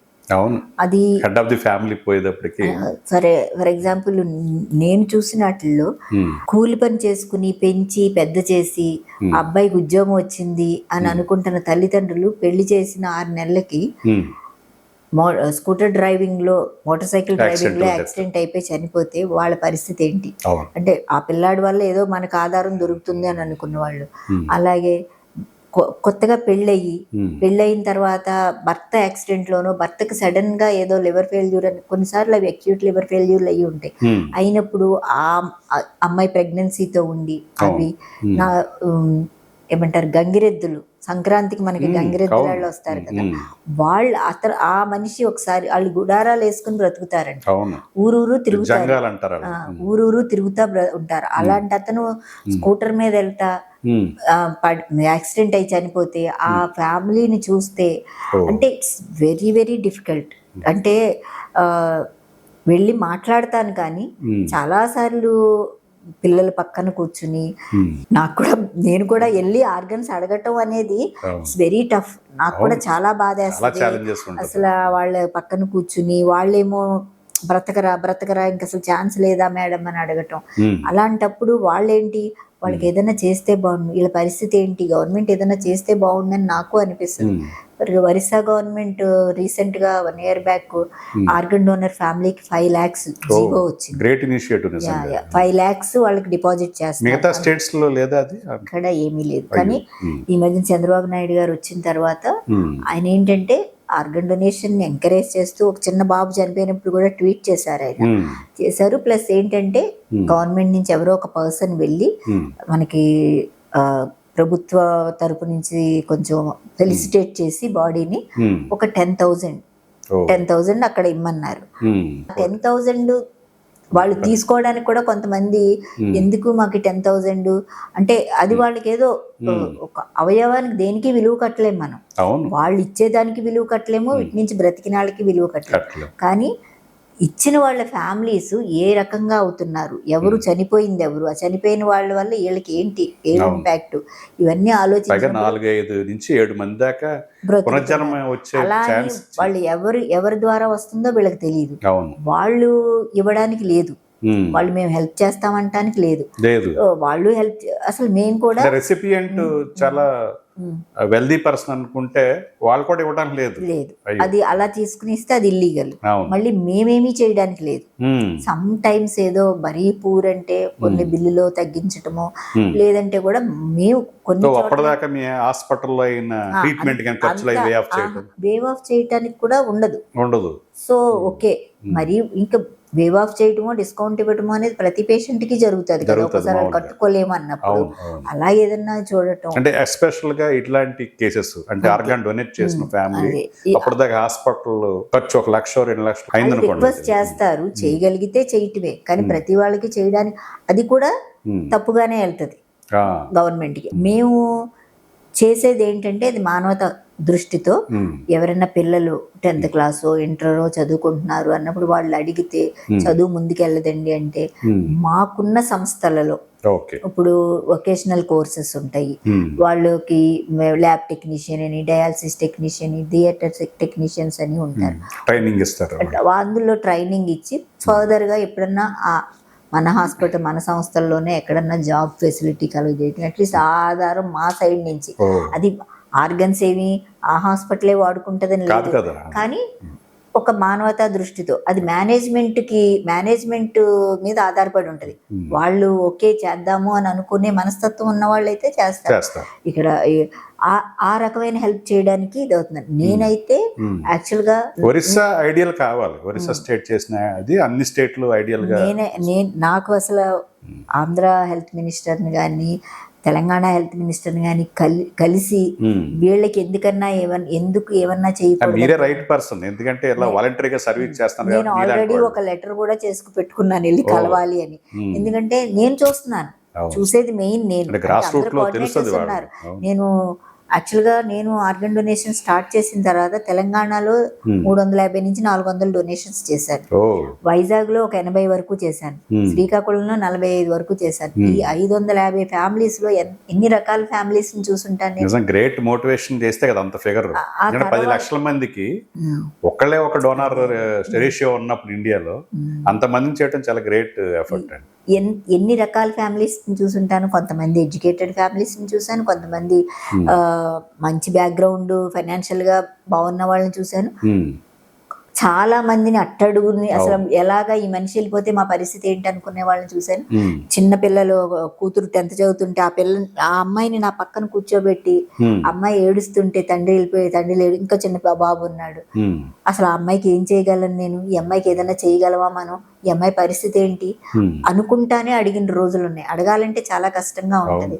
సో నాకు మన గవర్నమెంట్ 2 చోట్ల నేను వెళ్ళి మాట్లాడుతున్నాను, కౌన్సిల్ చేస్తున్నాను కాబట్టి నాకు అట్లీస్ట్ బిలో పోవర్టీ లైన్లో ఉన్న వాళ్ళకి పెన్షన్ అన్న, ఆ ఫ్యామిలీస్కి భర్త చనిపోతే భార్యకో, లేకపోతే కొడుకు చనిపోయి వాళ్ళకి ఆధారం లేకపోయిన ముసలి తల్లిదండ్రులకో ఏదో రకంగా నెలకి, ఎందుకంటే చాలా తక్కువ మంది డొనేషన్ మన లెక్క ప్రకారం, అంత తక్కువ మందికి కొన్ని మన హెల్త్ వైజ్గా చాలా ఫండ్స్ ఉన్నాయి, అందులో చాలా తక్కువ పర్సంటేజ్ వాళ్ళకి ఇచ్చినందువల్ల అవుతుంది.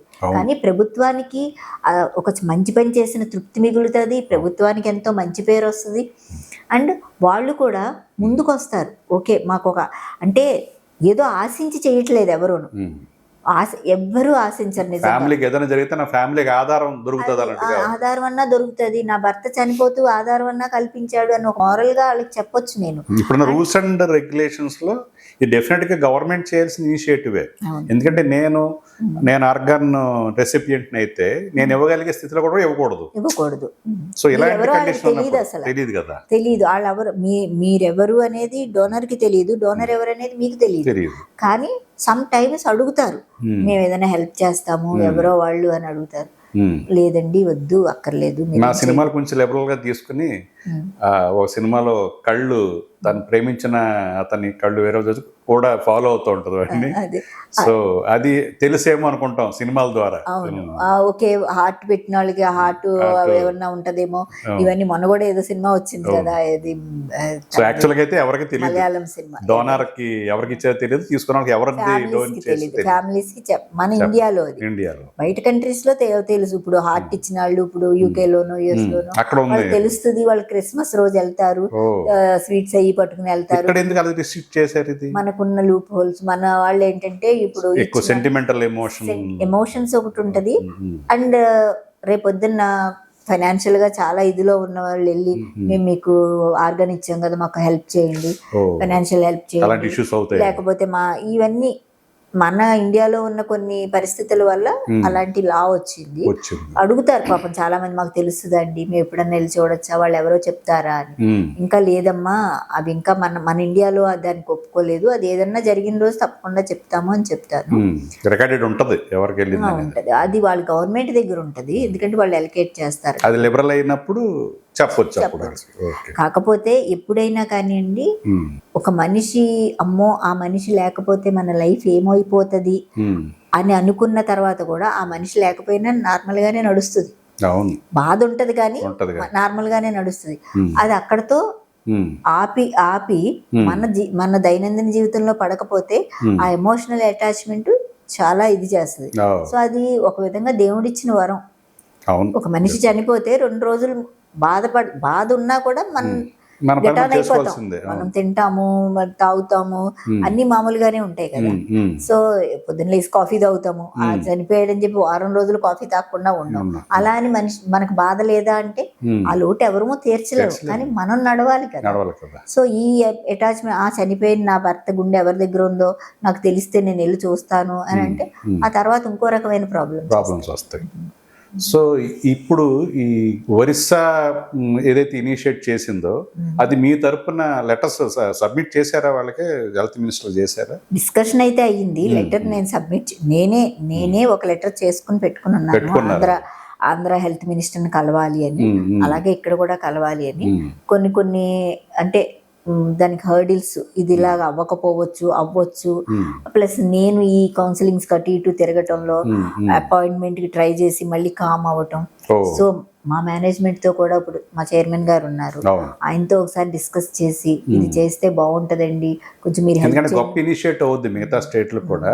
ఎందుకంటే ఉన్న రూల్స్ అండ్ రెగ్యులేషన్స్ లో డెఫినెట్ గా మీరు అన్న చాలా స్టోరీస్ చెప్తున్నారు కదా. పూర్ సెక్షన్ లో ఉన్న వాళ్ళు, హెడ్ ఆఫ్ ది ఫ్యామిలీ చనిపోతే, లేకపోతే ఇంకా ఆసరాకు వచ్చేయడానికి మన కొడుకు చనిపోతే యాక్సిడెంట్ అయ్యి ఆ ఫ్యామిలీలు ఎలా డిస్టర్బ్ అయిపోతాయి అనేది.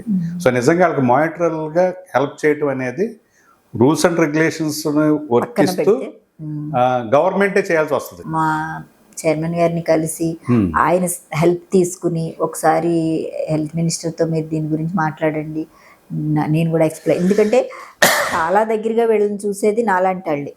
మీరు కౌన్సిలింగ్కి వెళ్ళినప్పుడు రూరల్ ఏరియాలో కానీ అర్బన్ ఏరియాలో కానీ ఒక విధమైన మతపరమైన విశ్వాసాలు చెప్తుంటారు కదా, అలాంటిది ఏదైనా ఎదురైనయే?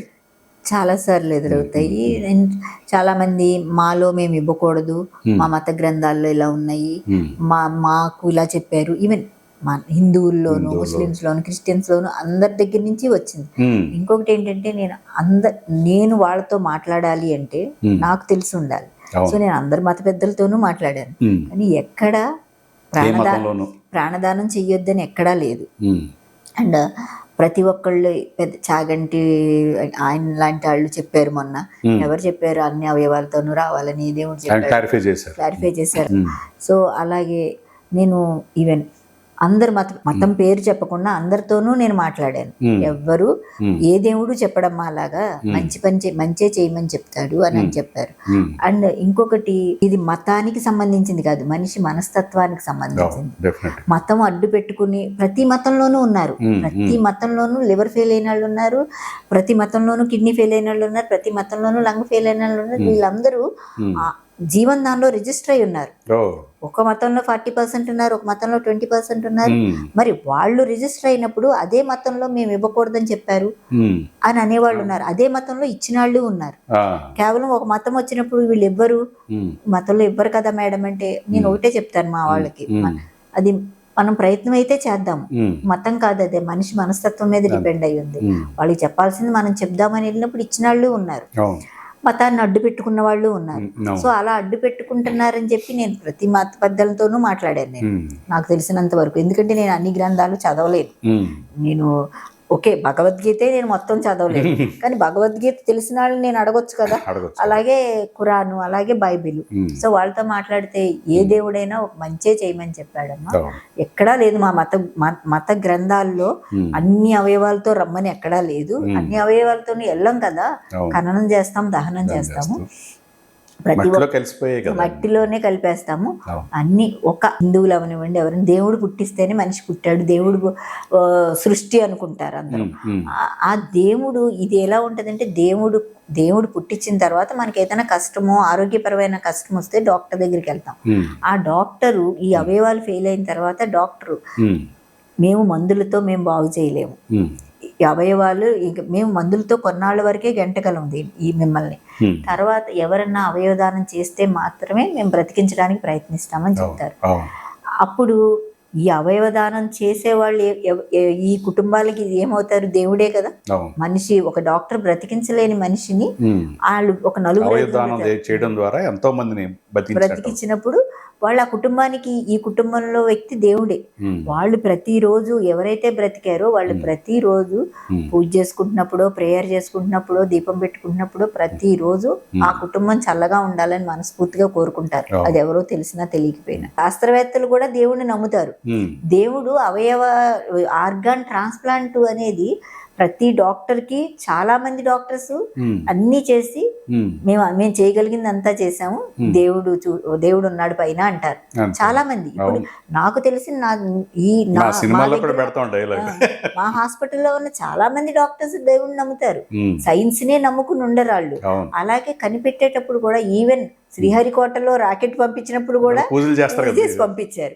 అంటే ఈ ఆర్గన్ ట్రాన్స్ప్లాంట్ కనిపెట్టినప్పుడు దేవుడు సపోర్ట్ తోనే కనిపెట్టినప్పుడు, దేవుడు అసలు అది ఉంది అని ఇచ్చినప్పుడు, అంటే ఈ అవకాశం దేవుడే కదా మనిషికి కల్పించాడు. ఆ మైండ్ సెట్ ఓకే, లేకపోతే అసలు ఆర్గన్ ట్రాన్స్ప్లాంట్ అనేది ఎక్కడి నుంచి వస్తుంది? ప్లస్ మేము అవేర్నెస్ ప్రోగ్రామ్స్ కూడా కండక్ట్ చేస్తున్నాం. ఇప్పుడు యాక్చువల్గా హైయెస్ట్ డొనేషన్స్ తమిళనాడులో హైయెస్ట్, తర్వాత సెకండ్ తెలంగాణ, తర్వాత కర్ణాటక, ఇప్పుడు ఆంధ్ర చాలా. అక్కడ మనకి ఆర్గన్ జీవన్ దాన్ డైరెక్టర్ ఆయన రాంబాబు గారిని, ఆయన చాలా ప్రతి చోట అవేర్నెస్ ప్రోగ్రామ్స్ కండక్ట్ చేస్తా. అసలు జీరో నుంచి అది కూడా ఇప్పుడు ఆంధ్ర కూడా అదే శ్రీకాకుళం లాంటి ఊళ్ళు, విజయనగరం, వైజాగ్, విజయనగరం, అనంతపూరు అన్నిటిలోనూ ఆయన అవేర్నెస్ ప్రోగ్రామ్స్ కండక్ట్ చేశారు, చేయించారు. అండ్ అక్కడ ప్రతి వాక్ అని అవును. ఆర్గన్ డొనేషన్ ఈ మధ్యన రాజమండ్రిలో చేసాం ఓ. పెద్ద పెద్దగా. Okay. And collectors, political leaders ని తీసుకొచ్చి, సెలబ్రిటీస్ ని తీసుకొచ్చి కొన్నిసార్లు అవి మొత్తం ఆ ప్రోగ్రాంలు అలా కండక్ట్ చేస్తున్నాము. దాని వల్ల కూడా అవేర్నెస్ మోటివేట్ అవుతారు, పెరిగింది. అవేర్నెస్ పెరుగుతుంది. ఇప్పుడు ఇందాక మీరు అన్నట్టు ఏమీ తెలియని వాళ్ళు, చదువుకోనాళ్ళు వాళ్ళు తొందరగా ఒక మంచి ఒపీనియన్ తోటి ఒప్పుకుంటారు. వాళ్ళకి అర్థమవుతుంది, అవగాహన పెరుగుతుంది. కరెక్టే కదా ఇది, ఎందుకు ఇస్తే పుణ్యం. నేను కూడా ఇప్పుడు నేను చేసిన ఓకే ఫస్ట్ వాలంటరీగా చేశాను, ఒకప్పుడు ఏదో నేను వేరే జాబ్ చేసుకుంటూ ఇది చేశాను అన్నప్పుడు దాని వెనకాల నేను వాలంటరీ ఏ స్వార్థం లేకుండా చేశాను అని నేను చెప్పను. ఎందుకంటే నాకు ఒక స్వార్థం ఉంటుంది, ఇది ఒక మంచి పని. నేను ఒక డోనర్ ఫ్యామిలీ దగ్గరికి వెళ్ళి మాట్లాడి ఒప్పిస్తే ఒక నలుగురు బ్రతికితే వాళ్ళతో పాటు నాకు కూడా ఆ పుణ్యంలో కొంచెం బాగా ఉంటుంది. ఆ పుణ్యం నాకు దక్కుతుంది, నా ఫ్యామిలీకి మంచి జరుగుతుంది.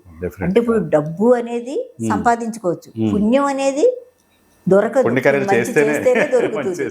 డబ్బు పని చేస్తే వస్తుంది, లేకపోతే చాలా మార్గాలు ఉంటాయి డబ్బు సంపాదించడానికి. ఇది పుణ్యం అనేది మంచి పని చేస్తేనే వస్తుంది. సో ప్లస్ నాకు సాటిస్ఫాక్షన్. తర్వాత ఓకే ఆ ఫ్యామిలీని చూసిన బాధ, వాళ్ళు పడుతున్న బాధ, ఇలా జరిగిందే అన్న బాధ ఉన్నా సమ్ టైమ్స్ నైట్ నిద్రపోని రోజులు కూడా ఉన్నాయి. ఒప్పుకున్నా కూడా ఆ ఫ్యామిలీ సిచ్యుయేషన్ కళ్ళ ముందు తిరుగుతూ ఉంటది. అయ్యో పాపం వాళ్ళు ఇలా తర్వాత, కానీ నలుగురు ఐదుగురు బ్రతికారు. ఆ బ్రతికిన అందులో చిన్నపిల్ల బ్రతికింది. ఇప్పుడు నేను ఆ 14 ఏళ్ళ బాబు చనిపోతే ఆ బాబు హార్ట్ తిరుపతి వెళ్ళింది, 5 ఏళ్ళ పాప బ్రతికింది. ఆ పాప స్కూల్కి వెళ్తుంది. ఆ పాప పెరిగి పెద్ద ఐఏఎస్ ఆఫీసరో, ఒక మంచి పొలిటికల్ లీడరో, లేకపోతే ఒక సైంటిస్టో అయితే ఆ పాప బ్రతికున్నన్నాళ్ళు ఎంతకాలం బ్రతికితే అంతకాలం ఆ ఫ్యామిలీకి రుణపడే ఉంటారు కదా. అందులో నా భాగం కూడా ఉంది కదా. సో ఆ పుణ్యం నాకు అది. అంటే నేను చాలాసార్లు వాలంటరీగా చేస్తున్నారు కదా, మీరు చేశారు కదా అన్నప్పుడు voluntary is the word okay, but ఏ స్వార్థం లేకుండా మాత్రం నేను చేయట్లేదు. నాకు కూడా ఇందులో పుణ్యం రావాలని అనేది స్వార్థం ఉండే ఉంటది. దానివల్ల నా ఫ్యామిలీకి మంచి జరుగుతుంది, నలుగురికి మంచి జరుగుతుంది. సో ఇది పెరగాలి. ఈ ఆర్గాన్స్ మ్యాచింగ్ ఎలా ఉంటుంది అంటే, ఒక చిన్న పిల్లలకు సంబంధించిన బ్రెయిన్ డెత్ జరిగింది, ఆ అమ్మాయిది ఇంకొక ఆ ఏజ్ గ్రూప్ ఉన్న వాళ్ళకే ట్రాన్స్ఫర్ చేయాలా? అంటే ఆ బాడీ హైట్ వెయిట్ బట్టి ఒక్కొక్కసారి ఒక 10 ఏళ్ల బాబు చనిపోతే పర్వాలేదు, 17 ఏళ్ళ వాళ్ళకి కిడ్నీ సైజ్. సమ్ టైమ్స్ ఒకసారి 3 years పాప చనిపోయింది, బ్రెయిన్ డెత్ అయింది, 3.5 years. ఆ పాప కిడ్నీస్ 45 years లేడీకి ఇచ్చాం. 2 కిడ్నీస్ వాడారు. సైజ్ అంటే 2 కిడ్నీస్ వాడొచ్చు. ఏజ్ గ్రూప్ బట్టి కాకుండా ఏజ్ గ్రూప్ అంటే ఉంటది. అలానే మరీ చిన్నపిల్లలు తీసుకెళ్లి 60 ఏళ్ళు 50 ఏళ్ళు అలా పెట్టలేవు. సైజ్ మ్యాచింగ్ కూడా ఉంటది. అండ్ సరిపోవాలి, అన్ని మ్యాచ్ అవ్వాలి. అలాగే కిడ్నీ దగ్గరికి వచ్చేటప్పటికి మ్యాచింగ్ అనేది డాక్టర్లు చూసుకుంటారు. ఇప్పుడు కిడ్నీ అంటే క్రాస్ మ్యాచ్ అని ఒకటి ఉంటుంది. ఇప్పుడు డోనరు బి పాజిటివ్ డోనర్ ఉన్నాడు, బి పాజిటివ్ రిసిపియంట్ ఉన్నాడు. ఈ బి పాజిటివ్ డోనర్ ఆ బి పాజిటివ్ రిసిపియంట్ మ్యాచ్ అవ్వకపోవచ్చు, క్రాస్ మ్యాచ్ పాజిటివ్ రావచ్చు. అలాగే ఫ్యామిలీలో కూడా 10 మంది ఉన్నా కూడా 10 మందిలో 9 సేమ్ బ్లడ్ గ్రూప్ ఉన్నా మ్యాచ్ అవ్వకపోవచ్చు. మ్యాచ్ అవ్వనప్పుడు తప్పనిసరిగా జీవన్దాన్లో రిజిస్టర్ అవ్వాలి. సో కిడ్నీ ఫ్యామిలీలో ఎవరైనా అంటే ఇమీడియట్ ఫ్యామిలీయే ఇవ్వాలి. అదే అడగాలనుకుంటున్నాను మిమ్మల్ని. ఒక ఫ్యామిలీలో ఒక వైఫో లేకపోతే హస్బెండ్కో అయినప్పుడు వాళ్ళ పిల్లలు, వాళ్ళ తమ్ముడో, వాళ్ళ మదరో, ఫాదరో వాళ్ళే ఫస్ట్ ఇవ్వాలి, ఫస్ట్ కన్సిడరేషన్ అదే జరగాలి అనేది రూల్ ఉంది. అంటే ఇప్పుడు నాకు కిడ్నీ ఫెయిల్ అయింది, నా డాటర్ ఇవ్వచ్చు, నా హస్బెండ్ ఇవ్వచ్చు, నా బ్రదర్ ఇవ్వచ్చు, నా సిస్టర్ ఇవ్వచ్చు. అంటే ఏజ్ మదర్ ఇవ్వచ్చు, ఫాదర్ ఇవ్వచ్చు. మదర్ ఫాదర్ ఏజ్ కాబట్టి వాళ్ళు రూల్ అవుట్ అయిపోతారు. కానీ మ్యాచ్ అవ్వాలి. అండ్ వాళ్ళ అంతవరకే. అది హాస్పిటల్లో కమిటీ ఉంటుంది, కమిటీ డిసైడ్ చేస్తుంది, వాళ్ళని పిలిచి మాట్లాడతారు, మీరు ఇష్టపూర్వకంగానే ఇస్తున్నారని. బయట కజిన్స్ కానీ లేకపోతే ఇమీడియట్ ఫ్యామిలీ కాకుండా బయట వాళ్ళు ఎవరైనా అయితే అది గవర్నమెంట్ లో కమిటీ ఉంటుంది. గవర్నమెంట్ కమిటీకి వెళ్ళాలి. అదే ఈ ఫ్యామిలీది ఎందుకు రాలేదో తెలుసుకుంటారు, వాళ్ళతోనూ మాట్లాడతారు. సో ఓకే జెన్యున్ అనిపిస్తే పర్మిషన్ ఇస్తారు. ఫ్యామిలీ మెంబర్స్ ముందుకు వచ్చి మ్యాచ్ అవ్వలేదు అన్నప్పుడే బయట కజిన్స్ అయ్యి ఇవ్వడానికి. అంటే అది కూడా బయట అంటే ఎవరో ఎక్కడెక్కడ వాళ్ళో కాదు, ఈ కజిన్ మా చిన్నాన్నగారు అబ్బాయో లేకపోతే మా పిన్ని కూతురో ఇట్లాగా ఎవరన్నా అంటే అప్పుడు కూడా అది జెన్యున్ అనిపిస్తే, అంటే వాళ్ళని మనం ఏం ప్రలోభ పెట్టలేదు, మీరు వాళ్ళు మనస్ఫూర్తిగానే అవి చాలా, అది బయట గవర్నమెంట్ కమిటీ ఉంటుంది ఉంటది. ఆ డాక్టర్స్ అందరూ కూర్చుని సో రూల్ అయితే అదే, ఫస్ట్ ఫ్యామిలీ మెంబర్ కి ఫ్యామిలీ రిలేటెడ్ వైఫ్ గాని కూతురు గాని కొడుకు గాని అలాగే ఇమీడియట్ ఫ్యామిలీ అంటారు. అది ఇప్పుడు నా సొంత ఫ్యామిలీ అవును అంతవరకే పర్మిషన్ ఉంది ఓపెన్ గా, బట్ ఆ పర్మిషన్ కూడా ఉంది, అది బయట వేరే కమిటీలో డిసైడ్ చేస్తారు. వాళ్ళకి ఏమాత్రం అనుమానం వచ్చినా డౌట్ వచ్చినా వెంటనే రిజెక్ట్ చేస్తారు. చాలా వరకు ఇవ్వలేదు ఇప్పుడు దాకా బయటది, ఎందుకంటే చాలా తేడాలు జరుగుతున్నాయి కాబట్టి. ఏమన్నా ప్రలోభాల వల్ల లొంగి వస్తున్నారేమో ముందుకి, దేనిపోని రిలేషన్స్ చూపిస్తున్నారేమో, వీటి వల్ల ఎందుకంటే పర్మిషన్ ఇవ్వట్లేదు. సో ఇంతవరకు వీళ్ళలో ఎవరు లివర్ కానీ కిడ్నీ కానీ మ్యాచ్ అయితే ఇవ్వచ్చు. సో లంగ్ కూడా లైవ్ లంగ్ అనేది మన కంట్రీలో పర్మిషన్ లేదు ఇప్పుడు దాకా, వేరే కంట్రీస్ లో ఉంది. ఇది టోక్యో జపాన్ లో చేస్తున్నారు, బట్ ఇండియాలో లైవ్ లంగ్ ట్రాన్స్ప్లాంటేషన్ కి ఇంకా పర్మిషన్ లేదు. అంటే ఫ్యూచర్ లో రావచ్చు అంటారా? ఏమన్నా వీళ్ళు ప్రయత్నం చేసి దానికి ఏమన్నా డాక్టర్స్, ట్రాన్స్ప్లాంట్ సర్జన్స్, ఇది ఓకే, దానికి కూడా చాలా ఉంటాయి కదా రీసెర్చ్ చేయొచ్చు. సక్సెస్ రేట్ ఎంత ఉంటది, సక్సెస్ ఇప్పుడు లైవ్ అంటే ఇచ్చిన వాళ్ళకి కూడా ఎంతో కొంత రిస్క్ ఉంటది కదా. సో ఆ రిస్క్ కి మనం ఎంతవరకు ముందుకెళ్ళొచ్చు డాక్టర్స్ డిసైడ్ చేస్తారు. ఇప్పుడు లివర్ కూడా ఇప్పుడు నా ఫ్యామిలీలో ఇస్తామంటే కూడా వాళ్ళకి రిస్క్ సరిపోతుందా, వాళ్ళు ఇచ్చేది నాకు సరిపోతుందా, వాళ్ళకి ఏమీ ప్రాబ్లం ఉండదా, ఓకే వాళ్ళు హెల్దీగానే అనేది కన్ఫామ్ గా. ఎందుకంటే ఒక డొనేషన్ వల్ల రిసిపియంట్ ఒక డోనర్ ఎప్పుడు సఫర్ అవ్వకూడదు. అంటే లైవ్ డొనేషన్ లో డోనర్ సఫర్ అవ్వకూడదు. అతనికి ఏమీ రిస్క్, అంటే ఈవెన్ చిన్న అపెండిసైటిస్ సర్జరీ జరిగినా అన్ఎక్స్పెక్టెడ్ రిస్కులు ఉంటాయి. చిన్నగా ఏలు కట్ అయితే సెప్టిక్ అయ్యే రిస్క్ ఉంటది, దానివల్ల ఏలు తీసేసే రిస్క్ ఉంటది. ఇదే కదా అని అనుకుంటానికి లేదు, అలా అని ఎక్కడైనా రిస్క్ ఉంటది. కానీ ఆ రిస్క్ వల్ల డోనర్ ఎప్పుడు సఫర్ అవ్వకూడదని డాక్టర్ ఆలోచిస్తారు. అది లేదు అన్న, కానీ ప్రతి కౌన్సిలింగ్ లోనూ చెప్తారు ఓకే మీకు ఇది ఎక్కడో 1000లో 1 మందికి ఈ ప్రాబ్లం రావచ్చు లైవ్ డొనేషన్ వల్ల, వస్తుందని లేదు. చాలా లివర్ లైవ్ ట్రాన్స్ప్లాంట్లు అయినాయి, లైవ్ కిడ్నీస్ అయితే మనకి డొనేషన్స్ కంటే లైవ్ కిడ్నీస్ ఎక్కువ, కిడ్నీస్ అయితే లైవే ఎక్కువ ఉంటాయి. సో అవుతానే, కొడుకుకి ఫెయిలియర్ అయితే మదర్ ఇచ్చిన సందర్భాలు ఉన్నాయి, ఫాదర్ కి అయితే కూతురు ఇచ్చిన సందర్భాలు ఉన్నాయి, బ్రదర్ సిస్టర్స్ ఇచ్చుకున్నాయి, వైఫ్ కి హస్బెండ్ ఇచ్చినాయి ఉన్నాయి, అవి జరుగుతాయి. ఎందుకంటే కిడ్నీకి చాలా వెయిట్ లిస్ట్ ఉంది. ఇంకొకటి కిడ్నీకి డయాలసిస్ అనే ప్రాసెస్ ఉంది. ఒక kidney wait list 2 to 5 years, 2 నుంచి 5 years వరకు వెయిటింగ్ లో డయాలసిస్ మీద ఉన్న వాళ్ళు ఉంటారు. అలా కిడ్నీకి డయాలసిస్ అనే ప్రాసెస్ ఉంది కాబట్టి మామూలుగా వెయిట్ లిస్ట్ ప్రకారమే వెళ్తారు. ఇప్పుడు లివర్ అంటే క్రిటికాలిటీని బట్టి ఇస్తారు. ఇప్పుడు ఓకే వాళ్ళు ఒక 2 నెలల క్రితం రిజిస్టర్ అయినా అతను ఆ లివర్ ఇప్పుడు ఇంకో 24 గంటల్లోనో 36 గంటల్లోనో ఈ లివర్ ఇవ్వకపోతే అతను చనిపోతాడు అని అనుకున్నప్పుడు ఇస్తారు. అది 6 నెలల ముందు ఇచ్చిన వాళ్ళకే ఇవ్వాలి అని ఏమి లేదు, ఇంకా బానే ఉంది పర్వాలేదు అనుకున్నప్పుడు.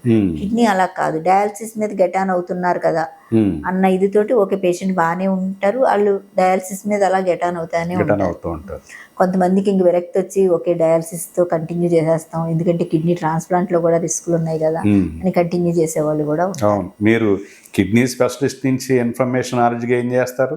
లివర్, లంగ్స్, ఐస్, సో మొత్తం ఒక 5-6 డాక్టర్లకి సంబంధించిన స్పెషలైజేషన్ సంబంధించిన ఇన్ఫర్మేషన్ అంతా మీ దగ్గర ఉంది. సో అంటే సీనియర్ పేషెంట్ కి డాక్టర్ కన్నా ఎక్కువ నాలెడ్జ్ ఉంటుంది అంటారు కదా, అలా మీరు ఇవన్నీ ఏ ఆర్గాన్ గురించి చెప్పాలి అనుకున్నా చాలా ఇన్ఫర్మేషన్ చెప్తున్నారు మీరు. ఇప్పుడు మీరు అడగటం కాదు, డోనర్ ఫ్యామిలీ కూడా అడుగుతారు నన్ను. వాళ్ళు ఇవ్వాలి అంటే వాళ్ళకి కొన్ని అనుమానాలు ఉంటాయి, ఇదేంటి మాది పనిచేస్తుందా ఏంటి, కొన్ని ఇలాగే కొన్ని డౌట్స్, అనుమానాలు. కొంతమంది ఏంటి ఆర్గన్ డొనేషన్ అంటే బాడీలో ఒక్కొక్క అవయవము ఒక్కో చోట ఉంటది కదా, అక్కడి నుంచి కట్ చేసి తీసుకుంటారు. ఇక్కడ లంగ్ ఉంది, ఇక్కడ లివర్ ఉంది, ఇక్కడ కిడ్నీ ఉంది, ఏ ప్లేస్ అక్కడ కట్ చేసి తీసుకుంటారు. ఇన్ని కట్స్ మాకు ఇష్టం లేదు అని అనుకుంటారు, కానీ అట్లా ఉండదు. ఒకే ఒక ఇన్సిషన్ ఇస్తారు, ఒకే ఒక కట్ ఉంటది. ఆ కట్లోంచి ఏ అవయవం బాగుంటే ఆ అవయవాన్ని తీసుకుంటారు, అన్ని తీసి బయట కూడా పెట్టరు. ఈ ఇక్కడి నుంచి కట్ చేసి ఇక్కడున్న హార్ట్, ఇక్కడున్న లివరు, ఇక్కడున్న కిడ్నీ కూడా తీసుకుంటారు. అవును. ఇంకెక్కడ నీకు బాడీలో మీకు ఇంకెక్కడ ఒక్క కట్టు కూడా ఉండదు. అవును. బ్లడ్ ఇది కూడా ఉండదు. ఫేస్ మీద ఎక్కడ ఏమీ ఉండదు. బాడీని మామూలుగా డెత్ అయిన బాడీని ఎలా అప్ చెప్తామో అలాగే అప్ చెప్తాము. చుట్టేసి ఒక పోస్ట్ మార్టం లాగా అలాగా అప్ చెప్పాము. సో ఈ గవర్నమెంట్ ఇనిషియేషన్స్లో హెచ్ఐవి మీద అవేర్నెస్ రావడానికి చేసినంత విగరస్ క్యాంపెయినింగ్ ఇలాంటి ముఖ్యమైన, అంటే ఇది లైఫ్ సేవింగ్ అండ్ ఒక వ్యక్తి అవయవదానం చేస్తే 7 నుంచి 8 మంది పునర్జన్మ వస్తుంది అనుకున్న దానికి దీనికి అంతగా చెప్పుకున్నంతగా లేదు అనేది ఒక ఇది ఉంది. మీలాంటి వాళ్ళు స్వచ్ఛందంగా మోటివేట్ చేయడం, కౌన్సిలింగ్ చేయటం, మీ టీమ్ ఎఫర్ట్ చేయటం తప్ప గవర్నమెంట్ నుంచి మీరు ఇంకా ఎటువంటి క్యాంపెయినింగ్ చేయాలనుకుంటున్నారు? గవర్నమెంట్ నుంచి ఇప్పుడు ఈ జీవన్దాన్ వాళ్ళని కానీ వీళ్ళు చేస్తున్నారు.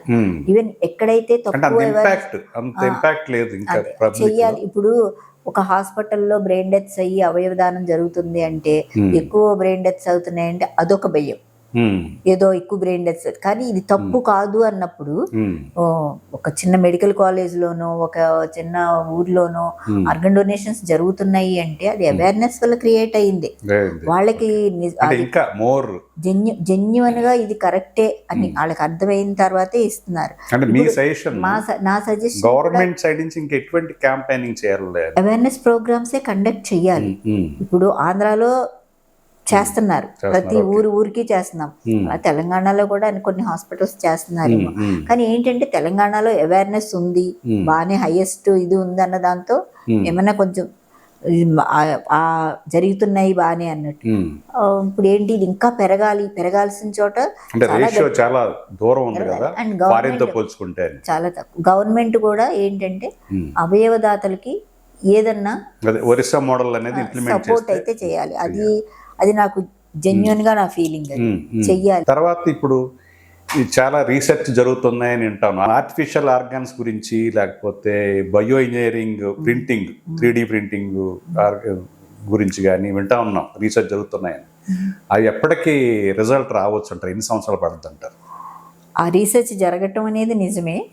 వాటి మీద చాలా ఇది ఉంది. కానీ చాలా వరకు నేను డాక్టర్స్ని అడిగి తెలుసుకున్నది ఏంటంటే ఇంకా 10 years పట్టచ్చు. 10 years ఎంత లేదన్నా ఒక 10 years టైం పడుతుంది. సో ఈ 10 yearsలో ఈ ఫారిన్తో పోల్చుకుంటే మన డోనర్స్ సంఖ్య పెరగటానికి అవకాశం కూడా ఇంకా చాలా, మీలాంటి వాళ్ళు ఇంకా కౌన్సిలర్స్ చాలా మంది రావాల్సి వస్తుంది, ముందుకు రావాల్సి వస్తుంది. గవర్నమెంట్ ఎంకరేజ్మెంట్ ఎలాగ ఒరిస్సా లాగా చేయాల్సి వస్తుంది. ఒక 2022 ఆ టైంలో నేను ఆంధ్రాలో నేను స్టార్ట్ చేసే టైంకి ఇయర్కి ఒక 10 అట్లా డొనేషన్స్ అయినాయేమో. ఇప్పుడు 25కి వచ్చేటప్పటికి లాస్ట్ ఇయర్ నియర్లీ ఆంధ్రాలో 50 డొనేషన్స్ అయినాయి. నియర్లీ అంటే 50. అలాగే ఇయర్ ఎండింగ్ ఎంత అవుతాయో తెలియదు. సో ఒక్కొక్క ఏరియాలోనూ అవేర్నెస్ పెరుగుతుంది. దాన్ని మనం చెప్పటంలో కూడా వాళ్ళకి అర్థమవుతుంది. సో నెమ్మదిగా అది అయ్యేటప్పటికి ఖచ్చితంగా ఈ ఏమంటారు అవయవదానం దాని గురించి ప్రతి ఒక్కళ్ళు తెలుసుకుంటారు. నా నమ్మకం అయితే ఖచ్చితంగా పెరుగుతుంది, అవయవదానం అనేది పెరుగుతుంది. సెలబ్రిటీస్ ముందుకు వచ్చి దీన్ని ప్రాపగేండా చేస్తే ఇంకా బెటర్ అంటారా? ఎందుకంటే పవర్ఫుల్ మీడియా, సినిమా సెలబ్రిటీస్ చేస్తున్నారు. జగపతి బాబు గారు ఒకసారి అవయవదానం దానికి వచ్చి ఆయన కూడా ప్లెడ్జ్ చేసి చాలా మందితో చేపించారు. కర్నూలులో గద్వాల్ అమ్మాయి డెలివరీ అయిన తర్వాత 9 months బ్రెయిన్ డెత్ అయింది. 9 months బేబీ. వాళ్ళ ఫ్యామిలీ ఇచ్చారు అని నేను ఊరికనే మాటల్లో జగపతి బాబు గారితో మాట్లాడితే ఆయన వాలంటరీగా ఆ పెద్ద 13వ రోజు అట్లా చేస్తారు కదా, ఆయన వాలంటరీగా గద్వాల్ వెళ్ళి, నేను వెళ్ళమని కూడా మేము అడగలేదు. అవునా, నాకు చాలా చాలా ఇదిగా అనిపిస్తుంది, ఐ విల్ గో. యాక్చువల్గా నేను కూడా వెళ్ళాలి, నేను సిక్ అయ్యానప్పుడు.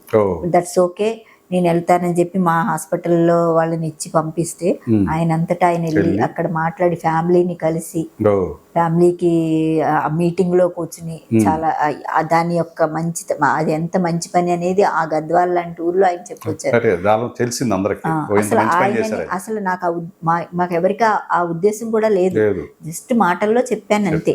అలాగే నాగార్జున గారు ఆయన మాట్లాడారు అండ్ ఆయన ఇదివరకే కూడా ఈ క్యాంపెయిన్ లో పార్టిసిపేట్ చేశారు హాస్పిటల్ ఆయన. తర్వాత నేను రిక్వెస్ట్ చేసినప్పుడు కూడా దీని ఇంపార్టెన్స్ తెలుసుకుని బయట ఇచ్చారు. పివి సింధు సైడ్ నుంచి ఆవిడ చేస్తానని అన్నారు, నేను ముందుకు వస్తాను ఎప్పుడైనా ఏదైనా అవసరం అయితే మేము చేస్తామని వాళ్ళ ఫాదర్ తో మాట్లాడితే తప్పకుండా అమ్మ ఇది మంచి పని కదా అన్నారు. అండ్ మురళీమోహన్ గారు ఇచ్చారు. సో చాలా థ్యాంక్స్ అండి. మీరు చేస్తున్న ఈ సర్వీస్ ఓరియంటెడ్ నిజంగా చాలా మంది పునర్జన్మని ఇస్తూ ఉంది. సో మరింత మీరు ఎంతో మందిని మళ్ళీ కౌన్సిలింగ్ చేసి ఈ ఆర్గాన్ డొనేషన్ ఉన్న గ్యాప్ ఫుల్ఫిల్ అవుతుందని, ఎక్కువ మంది డోనర్స్ తయారవుతారని ఆశిద్దాం.